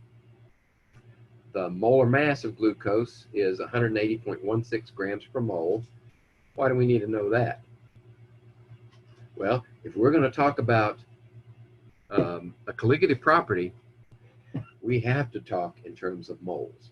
There's no other option. So we've got to be able to convert glucose to its molar equivalent in order to determine the molal concentration. Why? Because we're discussing boiling point change. So what's the boiling point of the resulting solution in degrees centigrade? All right. So since I'm not holding anybody back now, but I'm redoing this lecture, I'll go ahead and do this calculation for you here. So, boiling point. What's our colligative property formula is a change in temperature equals the K value for boiling times the molality of our solution. Right? So in order to determine the new boiling point, we need to know how much has it changed. Changed from what? Well, what's the pure substance? Right? The solvent. The solvent is water. Right? So the pure boiling temperature for water is 100 degrees. Right? We know that. So if we determine what the difference is, we just add it to 100 and we get the new boiling point, which is the answer of the question. All right? So we're going to solve for the change in temperature. We need to know what the K value is, and it's given to us there, I think. No, it's not. We have to look it up. All right. So let me look that up and see what page it's on. Chapter 11 in your textbook.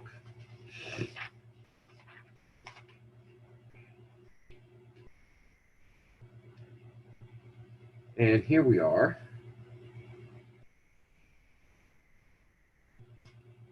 Here we go. Table 11.5 on page 452 says that the molal boiling point constant for water is 0.51. Okay, so we have 0.51. What are the units of measure? Degrees C, kilograms per mole. All right. Now we need to know what's the molal concentration of glucose.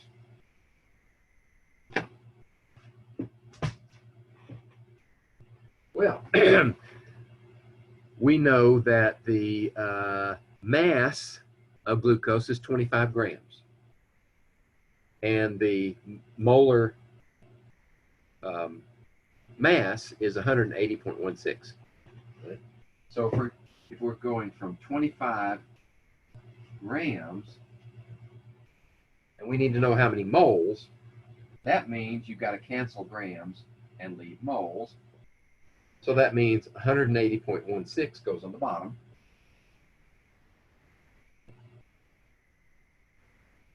And 25 by 180.16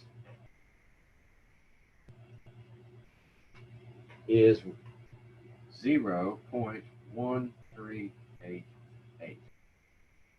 moles of glucose. So, what's the molal concentration? Well, we need the mass of the solvent. Water is 200 grams. So, with 200 grams, how many kilograms is that? Move the decimal to the left. So we have 0.1388 divided by 0.200 kilograms. Moles. Okay? So now we can find the delta T is just this times that divided by that. Okay, so we need that one times 0.51 divided by 0.2, and I get 0.354.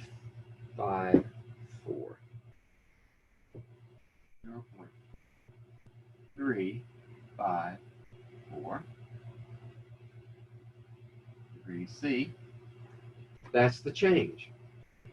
So this is boiling point elevation, right? So that means the boiling point would not be less than 100, it would be more than 100.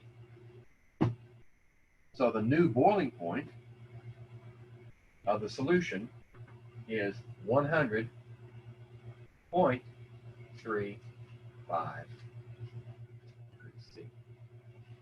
All right.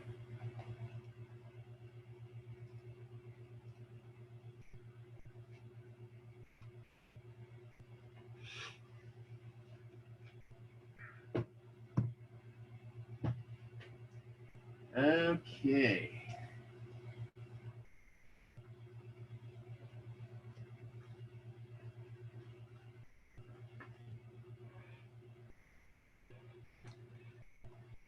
Let's see what we have going here. Van Hoff factor. All right. Van Hoff.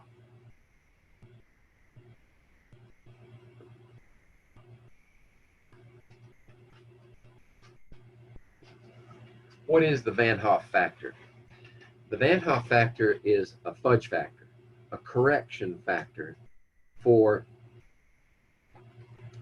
any of the colligative property equations. We've talked about two so far: boiling point elevation, freezing point depression. So why do we need a Van Hoff factor?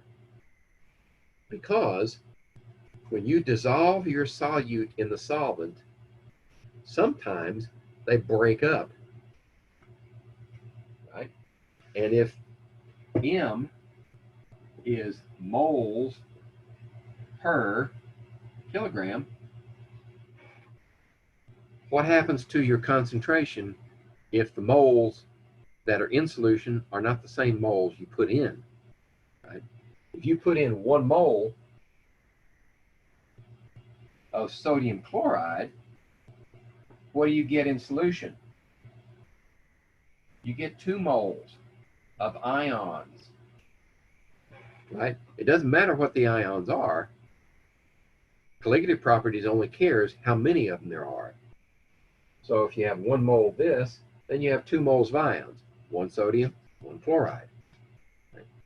So the correction factor has to be introduced to increase the effect of the molal concentration by that factor.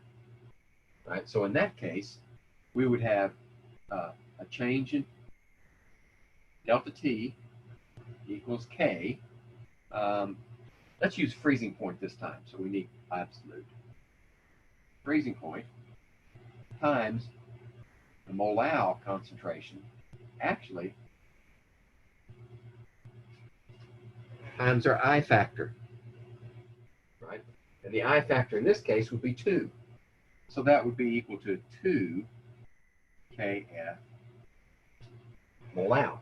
Now this molal concentration is the molal calculated that you put in. And this is the correction factor for what happens to it when it gets in solution. Right? So if you have calcium chloride, right, 1, 2, 3 ions, I equals 3. Right? Or if you have phosphoric acid, the I would be equal to, let's not do that one. Let's do sodium phosphate. That would be better. Then you have 1 ion here, right? This is a polyatomic ion. So it holds together. You have 1 phosphate and 3 sodiums. So I would be equal to 4. Okay?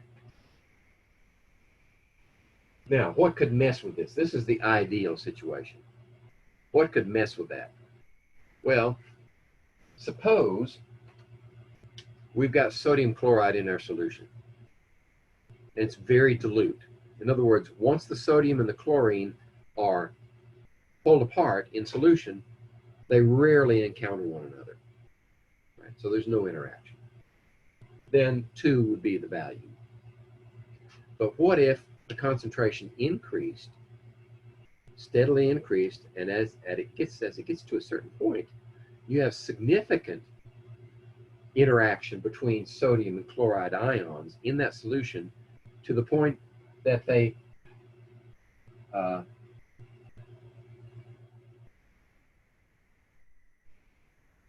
reform a sodium and chlorine interaction, then that 2 is reduced back to 1. Now that only happens for a few of them, right? So it's not like we go all the way back from 2 to 1 of the aggregate,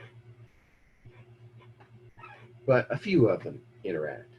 And that would decrease the 2 into the neighborhood of 1.9 or maybe 1.8. That's what we call ion pairing.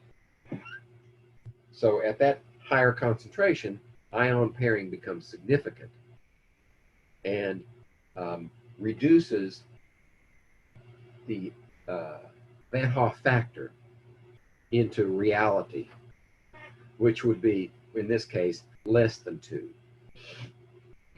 Or for high concentrations, would be less than 3 here, or less than 4 there. Okay?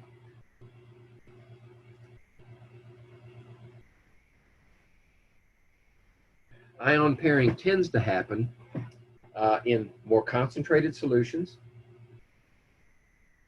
even though it always occurs in in electrolyte solutions. It's really not significant until the concentration gets very high, or the ions are very highly charged. So multiple charged ions that are very small. Why do I say small?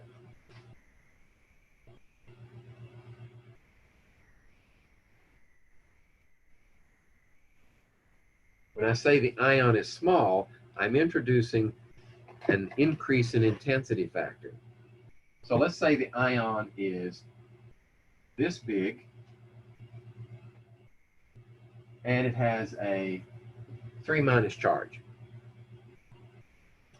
What if the ion was this big and had the same charge? That same charge is distributed over a smaller surface. Consequently, it has a higher charge density, which makes it more impactful in terms of ion pairing, right? Because the strength of that ionic attraction is higher as a consequence of its concentration into a smaller package.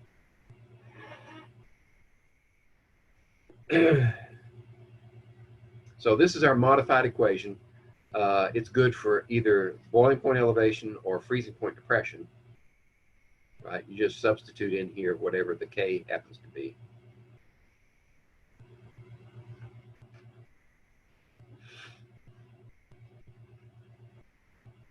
Next. What's next? Let's see. You take 20 grams of sucrose. Okay, that's correct. And sodium chloride mixture and dissolve it in 1 liter of water. So we know how much sucrose we're adding. We don't know how much sodium chloride we're adding. And dissolve it in 1 liter of water. We observe that the freezing point of this solution is found to be negative 0.426 degrees centigrade. So the freezing point depression is 0.426 degrees, the delta T, right? So our delta T we know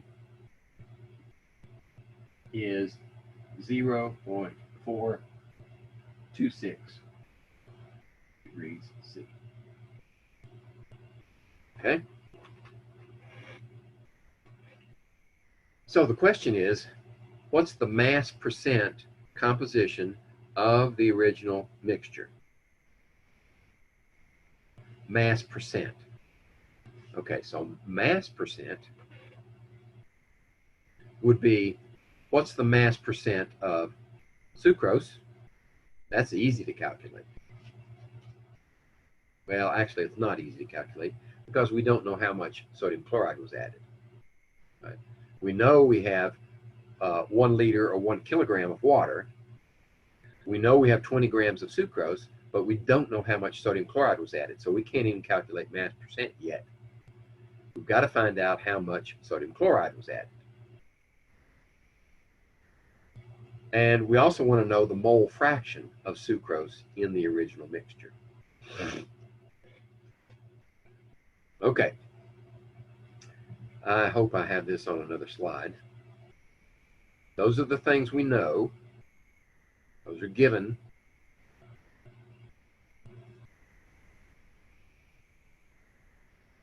Here we go. So the total mass, let's see, is that true? Oh, yes. Okay. See, it helps to chew on these problems. 20 grams of sucrose and sodium chloride. So it's 20 grams of the mixture of sucrose and sodium chloride. Right? So now we can move ahead. So the mixture is 20 grams. Part of that is sucrose, part of it is sodium chloride. The freezing point depression is 0.426 degrees. So we need to introduce a little algebra here. We're going to assume one of the values is unknown, and then we can calculate the difference. So if we let the mass of sucrose equal X grams,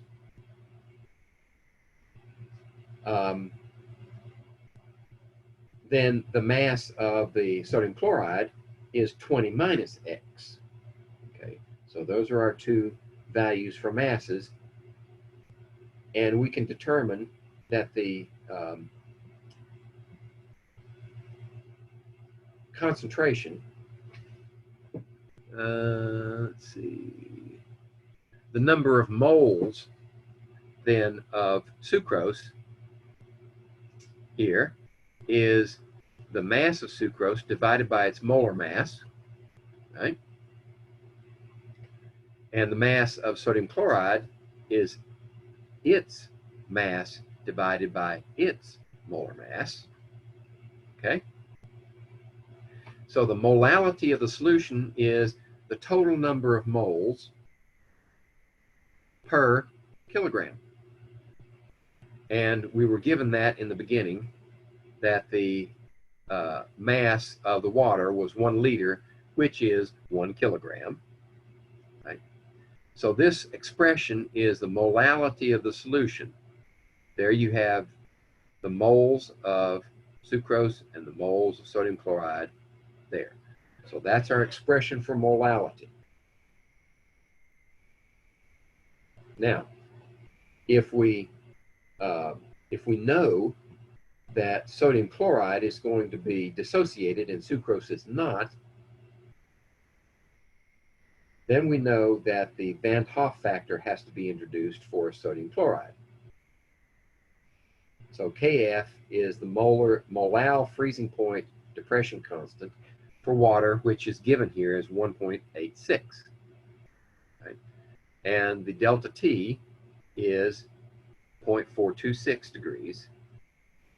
Right? So we're building information that we need to solve the problem. Now, when we have this expression, the molal, the delta T is here, and the molality of our solution is here, times the K value. Then we know if we solve for IM, then we have to divide 0.426 by 1.86, and we get this value. Right? So now we know that I times the molality is equal to this value. The problem is that sucrose has one I value and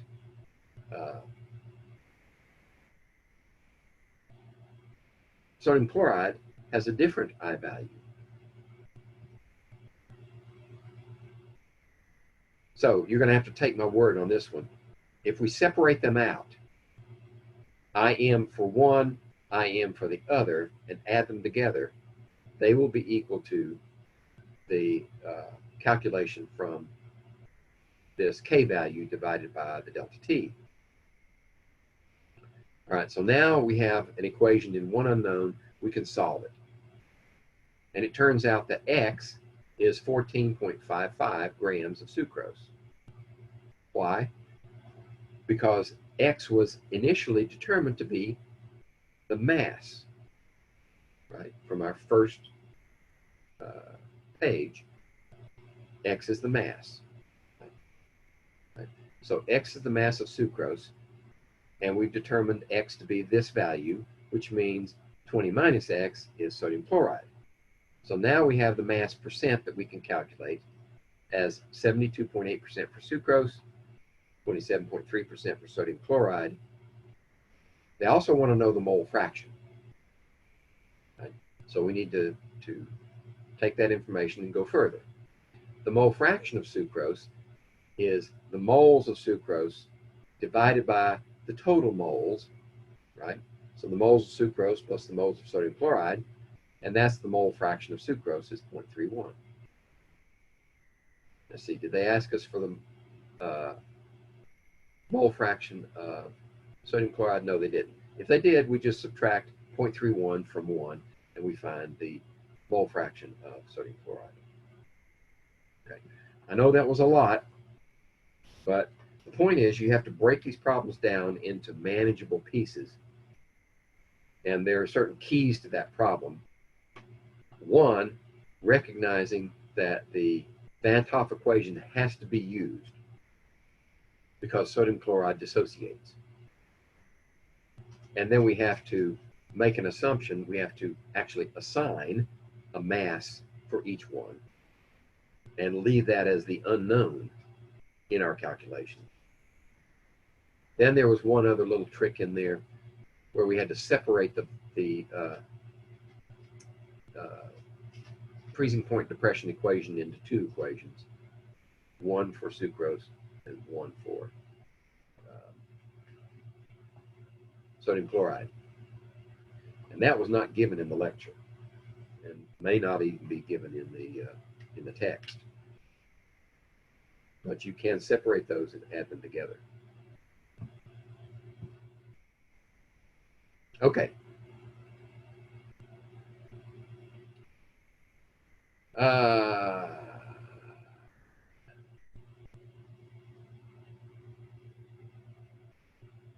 All right.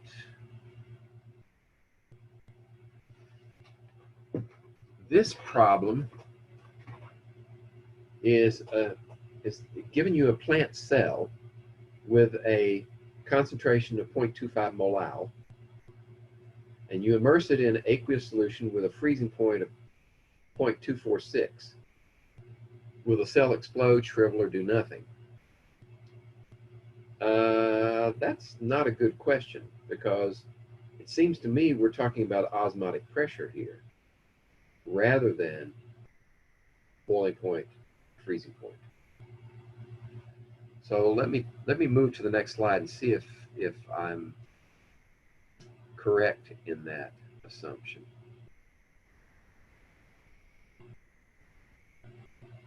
Well, no. What we've done is taken this information and used it to calculate the molality of the solution. So we've got a molar solution, a molal solution. Oh, okay. So we can make that assumption. We don't have to actually calculate the osmotic pressure because we haven't even given you the formula yet. So what we're saying is we can use this solution information here to calculate the concentration of the solution outside the cell. We know inside is this, then we know outside is this, and by calculation we can determine that the concentration outside the cell is 0.132. So if the concentration of the solution outside the cell is less than the concentration inside the cell, we should see solvent molecules, water molecules, moving into the cell because it's hypertonic. It has a higher concentration of solute inside the cell, so the water moves in and the cell will probably explode.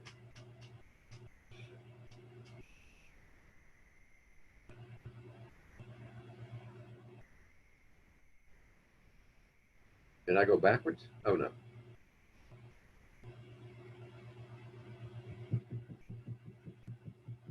Oh, that symbol is backwards. That should be the other way around, right? It should be this. 0.25 molal is greater than 0.132. This is inside the cell, and this is the solution. So what happens to a cell when the concentration is higher here is water molecules move in to the cell. That means the cell will explode. Right. So I got the right answer.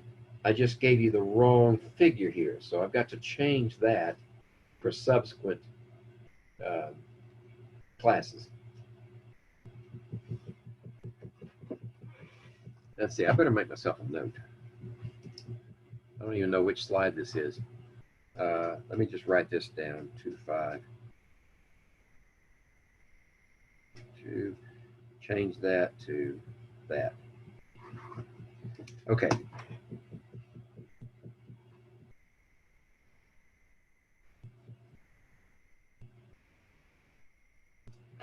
All right, we're getting there. Now, another colligative property that's under discussion is osmotic pressure.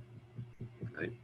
And the way the slides are organized, we're going to give you the formula first and then describe what osmotic pressure is. So the symbol for osmotic pressure is pi. Right? And it is equal to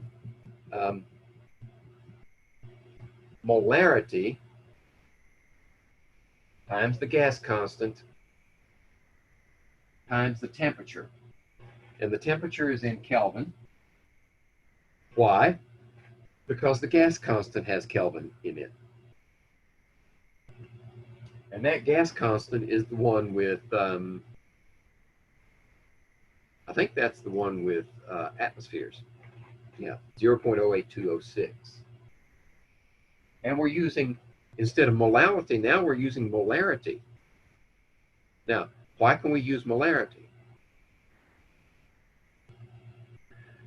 Because we've already got temperature accounted for on this side of the equation.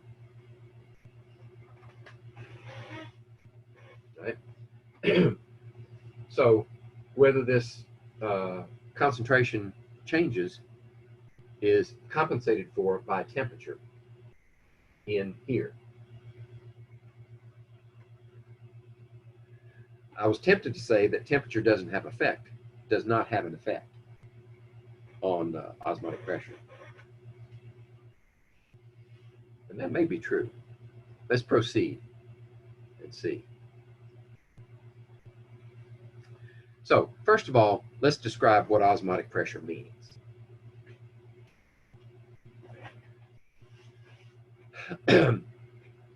Osmotic pressure is,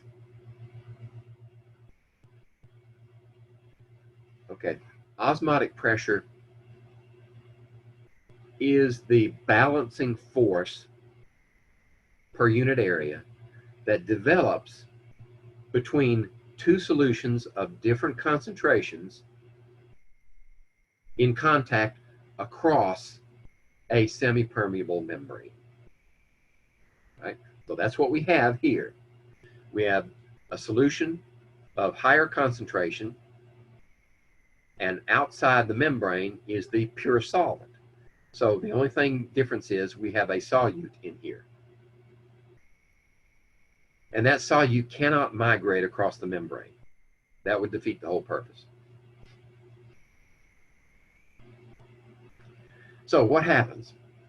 Well, we know that the pure solvent is going to move across the membrane to the hypertonic solution,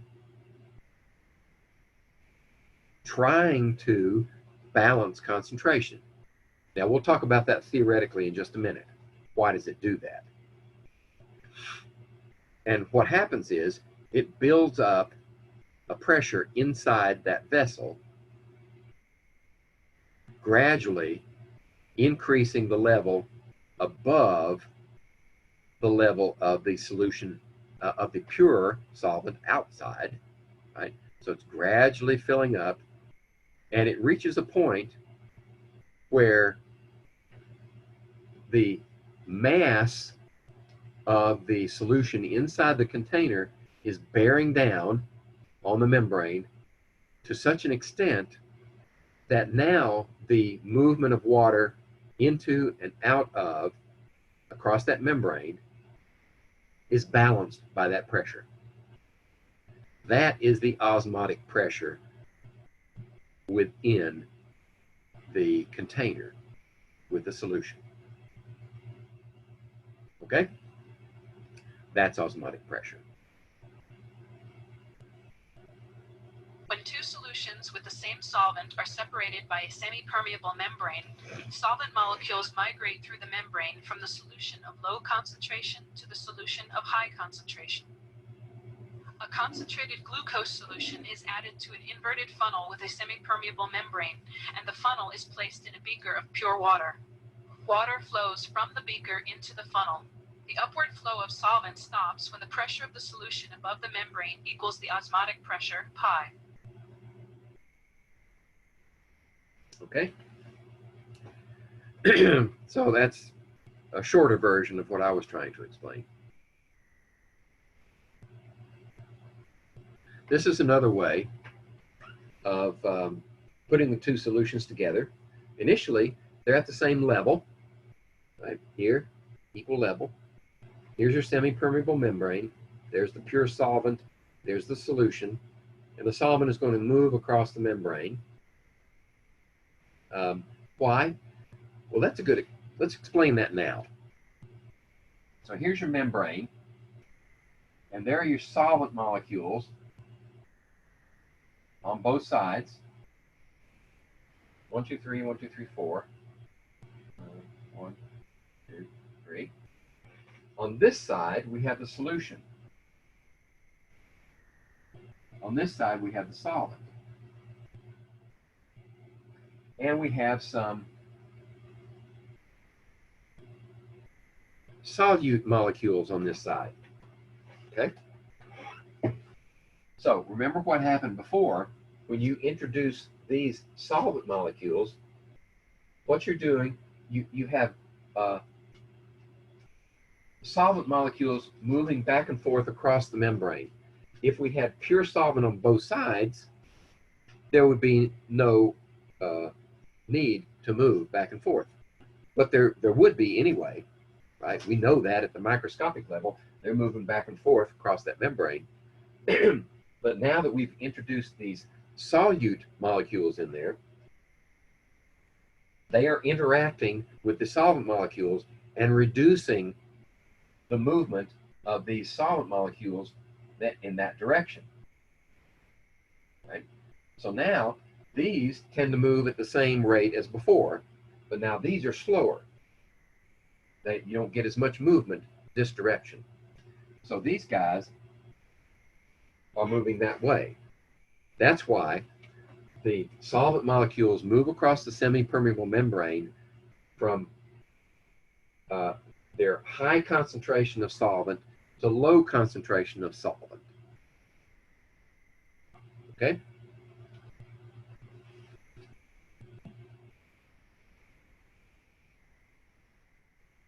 Now, we can modify the osmotic pressure equation just like we did with the boiling point, elevation, and freezing point depression using the Van Hoff factor. You just introduce that I in the same manner as we did before, and that is dependent upon whether or not the solute molecule dissociates in solution.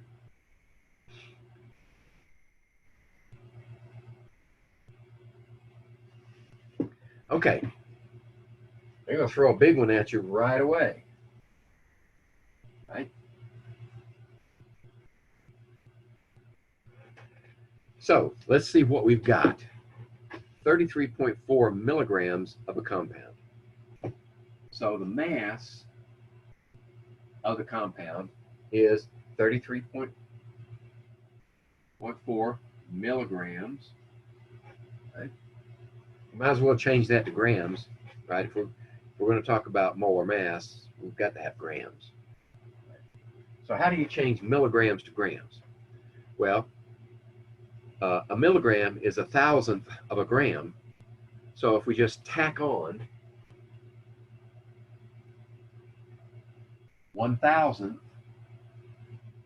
there we have grams. Now that's not scientific notation, right? We have to move the decimal to the left.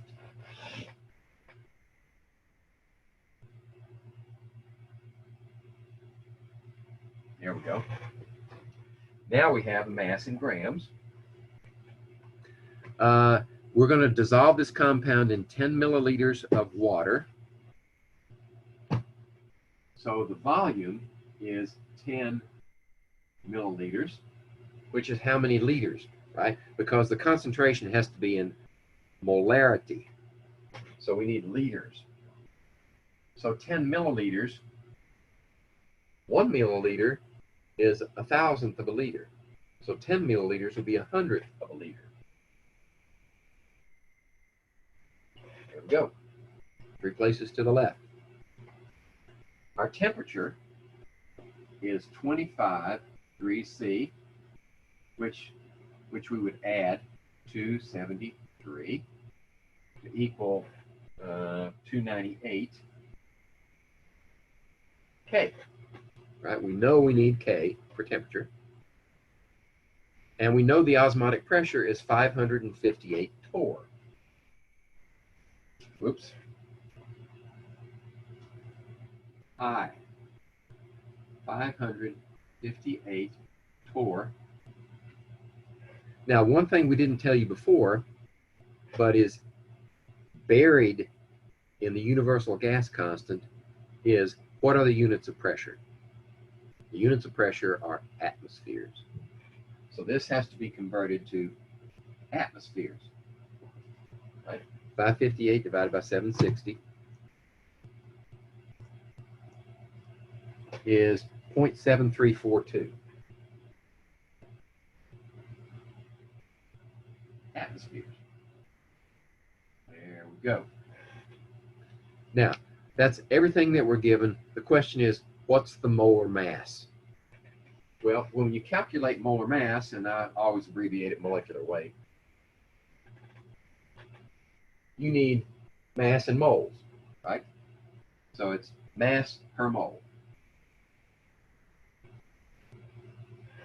Right? We know the mass, it's right there. What we need is the number of moles. So how do we get the number of moles? Where's moles in all of this mess? The moles are contained in molarity. Molarity, we determine molarity, we can use volume to give us the number of moles. Okay? So, what we have to do is erase some of this so that I've got room to do the work. So let's move mass up here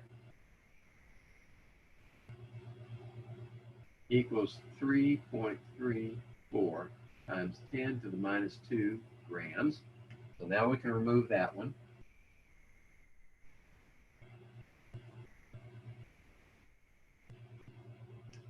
Volume, let's put volume over here.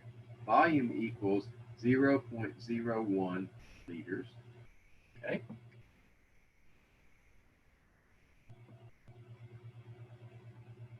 All right. Now we can put our formula in. All right. One thing they did not tell us in this problem is whether or not the compound dissociates. Right. So we have to assume that the compound does not dissociate. We don't have to introduce the Van Hoff correction because we don't know what it is anyway.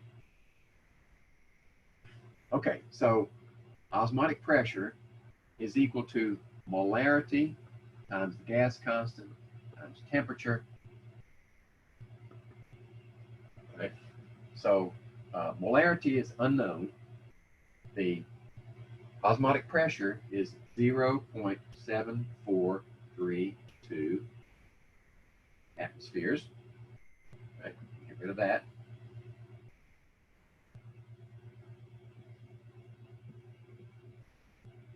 Molarity is unknown.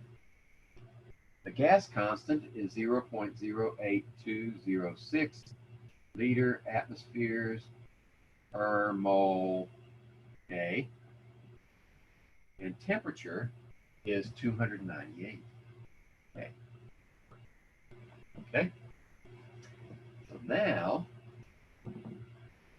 we have an equation in one unknown that we can solve for M. Right? So M is going to be this one, oops, 432.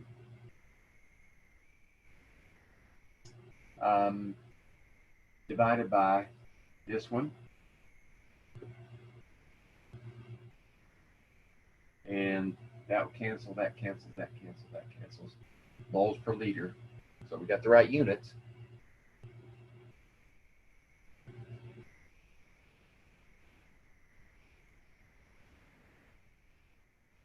So what's the molarity of our solution?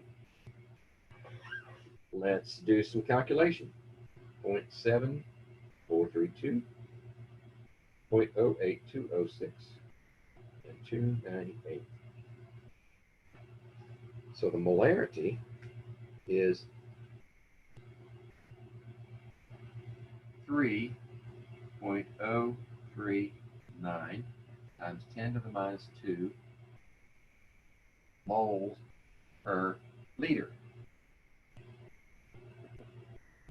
Okay, that's the molarity of the solution that gave us that osmotic pressure at 25 degrees. So now how do we find moles out of that? Well, if we multiply volume times molarity, we get moles, don't we? Right? If that's equal to molarity equals moles per liter, then if we multiply volume times molarity, we get moles. So we need to multiply this times 0.01 liters.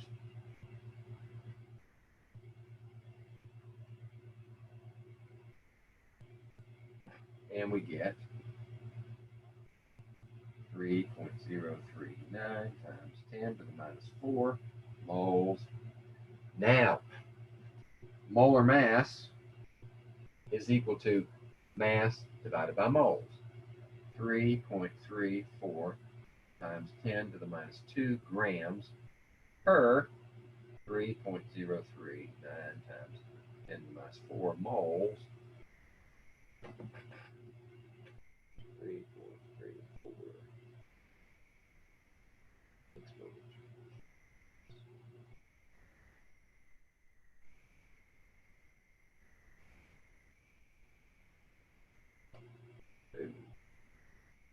What did I do wrong?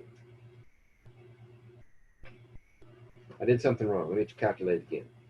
3.34 to the times 10 to the minus 2,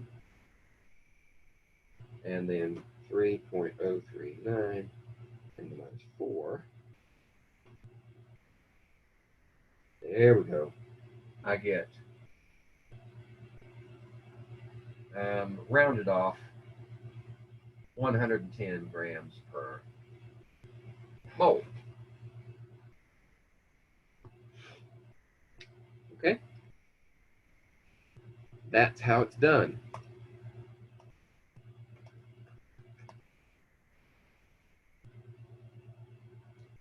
Oh, okay. I should have just clicked the slides. There it is. Well, there it is too. How did I get 1/6 instead of 1/10? What did I do wrong? Let's back up and see. 08206 is right. Temperature. So temperature is 298. That's right. 588 divided by 760. Did I do that one right? 588 divided by 760.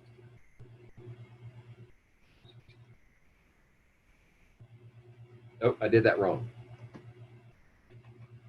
That should be 7.7. Okay. So if you do the calculations correctly, you should get 106. Same method, wrong numbers.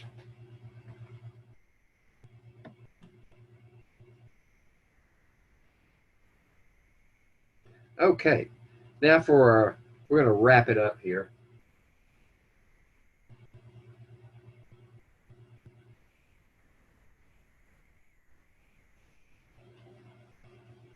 In just a second.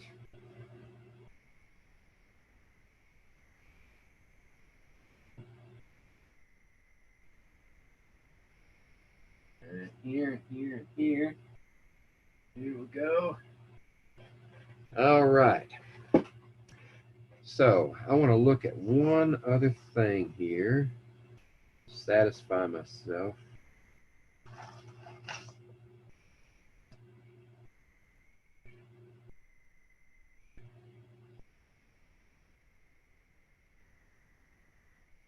Yes. Okay.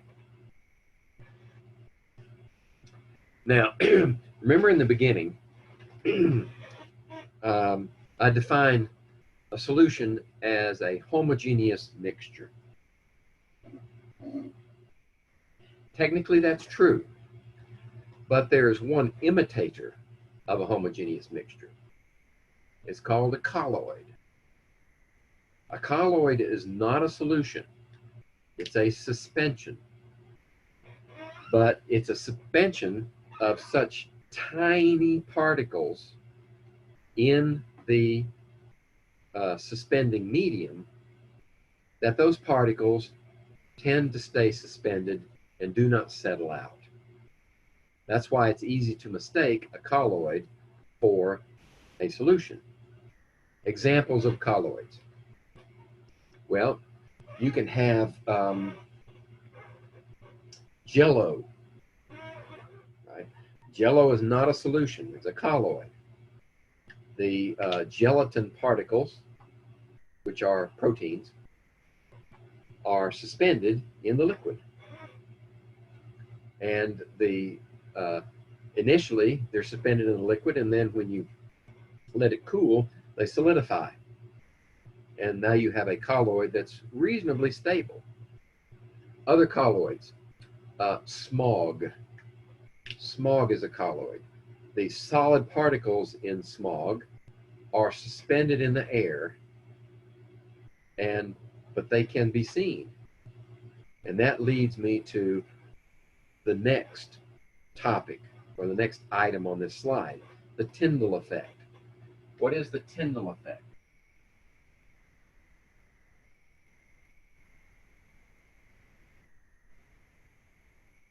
The Tyndall effect is a way to distinguish a solution from a colloid based upon the scattering of light. If you shine a bright light through a solution,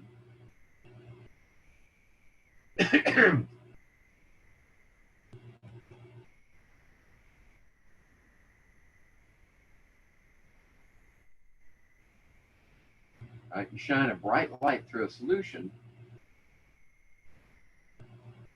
it'll come out the other side. And you won't see it in the solution. Right? It'll go right through, but you won't see it. Why? Because there are no solid particles in the solution to reflect and disperse the light. The Tyndall effect works for a colloid because there are tiny particles in here. So you will see the beam in the colloid. Right? That is the Tyndall effect. And if you were doing this in the lab, which I really wish that we could, but not just the coronavirus, but the management's response to the coronavirus is what's keeping us out of the lab. When we get to lab number 5,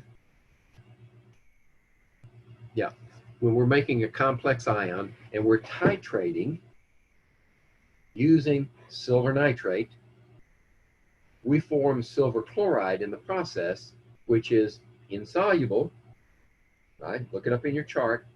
Silver chloride is insoluble, but it forms such tiny particles that they remain suspended in the liquid. They produce a colloid. And the way to detect them is with shining a bright light through the mixture through the solution as we titrate it. Then when that silver chloride forms, you can see it in the solution. That way you can identify more accurately the endpoint of the reaction using the Tyndall effect. Now, the size of these particles, anywhere from 1 to 1,000 nanometers, excuse me, right? So we're talking about nanotechnology, the very small particles, nanoparticles.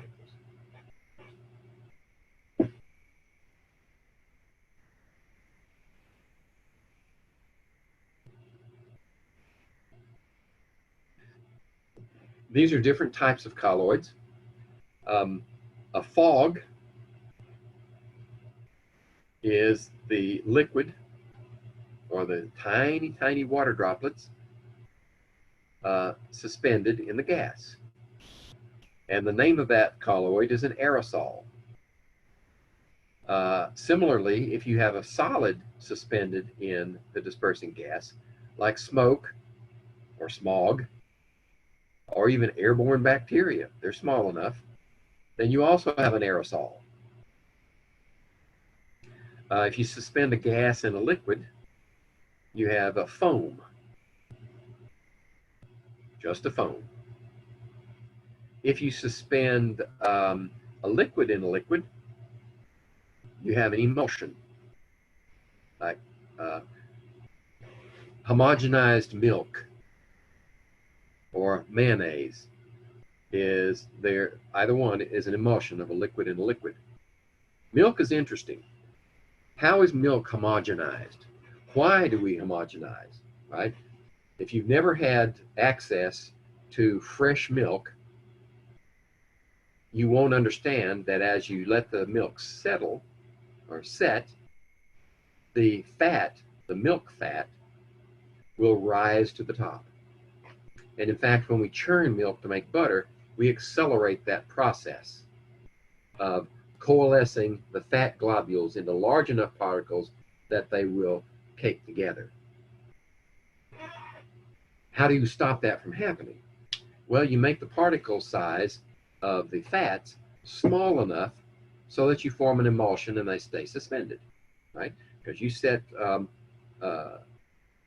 whole milk, 3.5% milk, in your refrigerator and let it sit days and days and days and days, it will sour. It will go bad before the fats separate because they've been homogenized.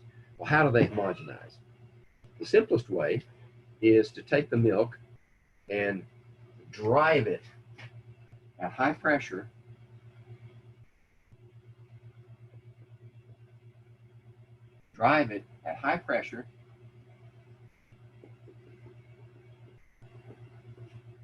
through a plate with very, very small holes. The only way the fats can get through those holes is to be ripped apart into small enough pieces to go through the holes. That reduces the size of the fat globules to the point that we form an emulsion, a colloid.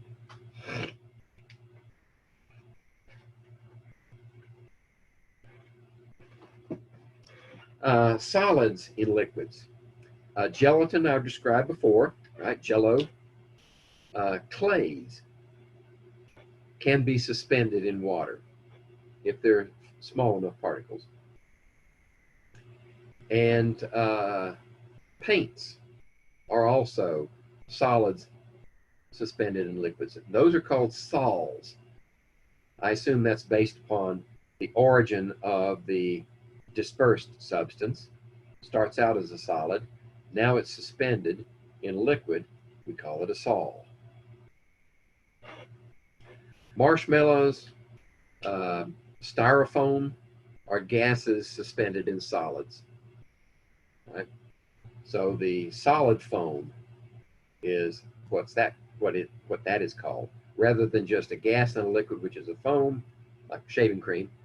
A solid foam is a gas and a solid. Marshmallows, polystyrene foam. There's another interesting solid foam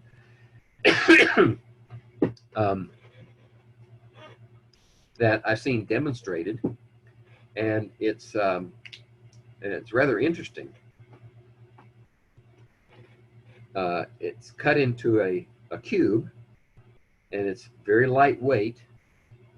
It's a solid material, usually some type of ceramic matrix or silicone matrix with gas in the middle. And the gas acts as an insulator. Even though it's suspended in this solid foam, you can put your hand up against it on one side and a blowtorch on the other side, and you will not feel the heat. A liquid in a solid.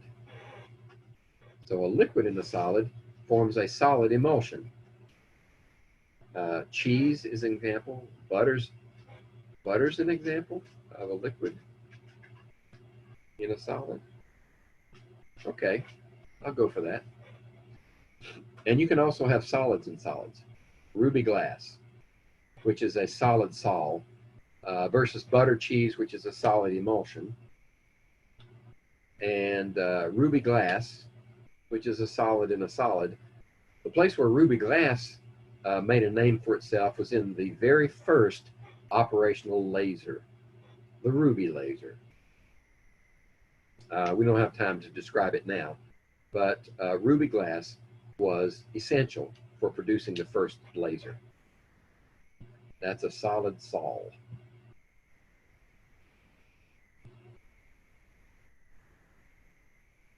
So what happens when the particles in a colloid coalesce and settle out of the colloid? That's called coagulation. The colloid in that case is destroyed. It can be accomplished sometimes by heating or by adding an electrolyte like salt, sodium chloride, or some other salt. A perfect example of a coagulating colloid is a fried egg, right? You know, when you break the egg into the pan, first the white, we'll just focus on the white. Both the white and the yolk are colloids, but let's focus on the white because it's easier to see and describe. The white is a colloid of protein in water. That protein is suspended. It's a colloid. But when you heat it, it changes the conformation of the protein in such a way that the proteins stick together. And they settle out, and the white, the albumin, which is the name of the protein, in the white of the egg actually turns white. Okay. I'll not spend any more time on that. Coagulation is the term for destruction of the colloid. And that's it. Okay, so what you need to do now,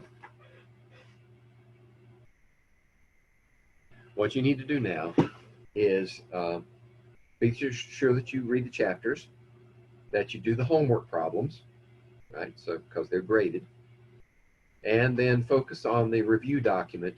If you're short of time, that's the best place to focus your energies. Go to the review document and use that and its key and the worked problems, if necessary, to figure out why the problem gets the answer that it does. And then next time we meet on Thursday, I'll entertain questions about the review document, about the homework, about anything in your textbook. And we'll spend the whole time, the 2 hours and 15 minutes, on just reviewing for the exam, which will come the following Tuesday. Okay? See you next time.